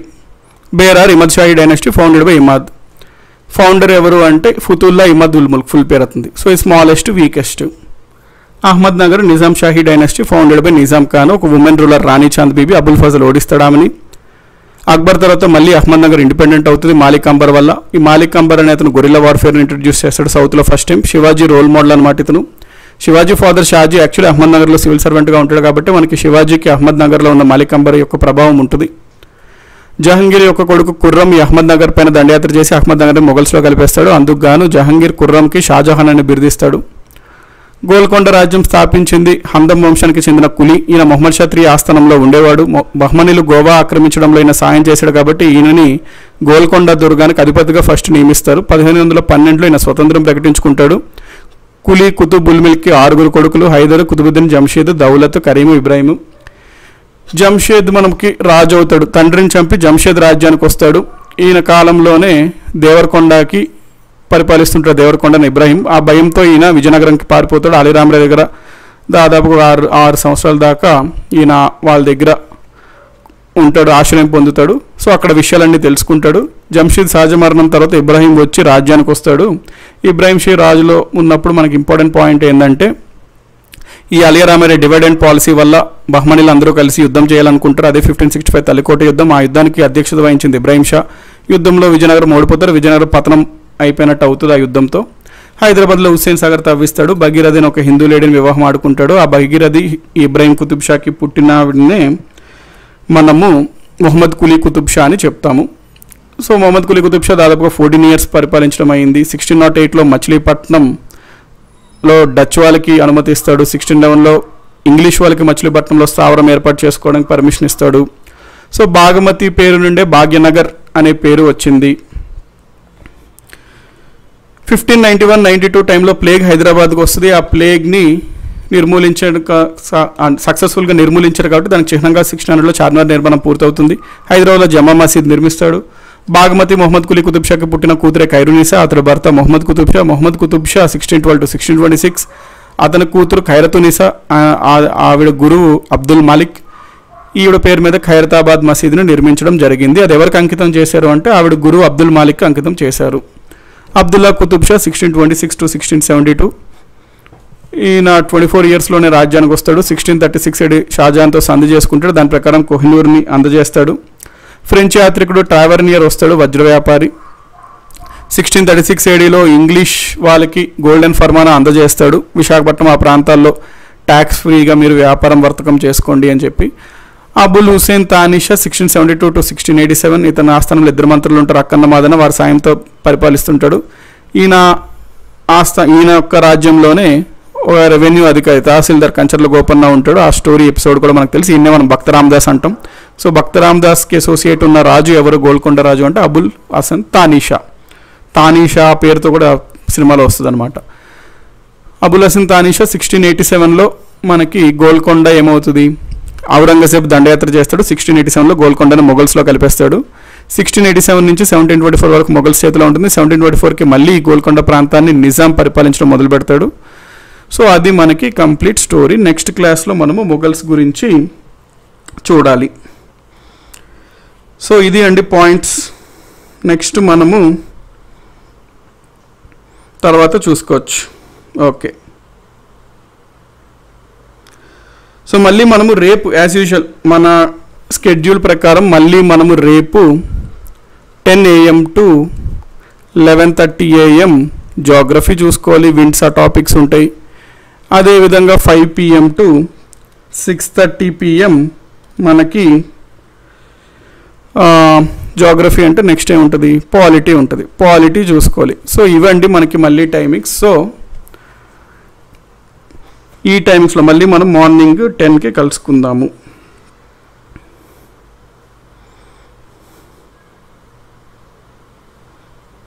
గైడెన్స్ అంటే సింపుల్ అండి. గైడెన్స్ అంటే ఏముంది? మేబీ గైడెన్స్ కోసం అంటే మేబీ వీ కెన్ ప్లాన్. ఒకవేళ కుదిరితే నేను ఒక బ్లాగ్ లాగన్నా ఏదన్నా ఏర్పాటు చేసుకుంటా, బ్లాగ్. సో ఆ బ్లాగ్లో మేబీ గైడెన్స్ కావాలంటే మేబీ ఐ కెన్ గివ్. కొంతమంది ఓన్ ఛానల్ అని ఓన్ ఛానల్ అవన్నీ చాలా టైం టేకింగ్, చాలా ఎఫర్ట్స్ అండ్ అవి ప్రస్తుతం నేనైతే అవి ఇవ్వలేను. సో బ్లాగ్ కావాలంటే మేబీ ఇన్ కేస్ నేను చూడొచ్చు ఉన్న టైంలో. సో ఓన్ ఛానల్ అవన్నీ అంటే ప్రస్తుతం బాగా కష్టం అండి. సో ఫోన్ నెంబర్తో ప్రాబ్లం ఏంటంటే ఆ నెంబర్ ఇస్తే రిపీటెడ్గా అంటే ఆల్మోస్ట్ ఈ వీడియోస్ ఎప్పటికీ ఉంటాయి అనుకోండి యూట్యూబ్లో. అది ఎప్పటికీ ఆ ఫోన్ నెంబర్ అట్లా ఉన్నప్పుడు అది ఫోన్లు వస్తూనే ఉన్నప్పటికీ మనం కూడా అన్ని ఫోన్స్కి లిఫ్ట్ చేయము. అప్పుడు ఏం ఫోన్ లిఫ్ట్ చేయట్లేదు, ఫోన్ ఎత్తట్లేదు అని చెప్పి మళ్ళీ హట్ అవ్వలేదు. అంతా ప్రాక్టికల్ కాదండి. ఫోన్ నెంబర్లు ఇవ్వడాలు ప్రాక్టికల్ కాదు in public domains. So only chance ఏంటంటే ఒకవేళ గైడెన్స్ అని ఎప్పుడన్నా ఉంటే బ్లాగ్ లేకపోతే ఓన్ వెబ్సైట్ అట్లాంటివి ఏమైనా క్రియేట్ చేస్తే మేబీ గైడెన్స్ కోసం I will look into it. Try చేస్తా మేబీ చూస్తే. సో మిస్ అనేది ఏమి ఉండదండి. ఆబ్వియస్లీ నాకు ఎప్పుడన్నా మీరు గుర్తుంటారు కాబట్టి definitely we can be in touch. దాంట్లో డౌట్ ఏం లేదు. We can plan actually. So ఇదండి పాయింట్స్. మళ్ళీ మనం రేపు మార్నింగ్ 10 o'clockకి షార్ప్గా కలుసుకుందాం. అంటిల్ దెన్ థ్యాంక్ యూ అండి each one of you. Thank you, goodbye and take care. మళ్ళీ మనం మార్నింగ్ 10 o'clockకి జాగ్రఫీలో కలుసుకుందాం.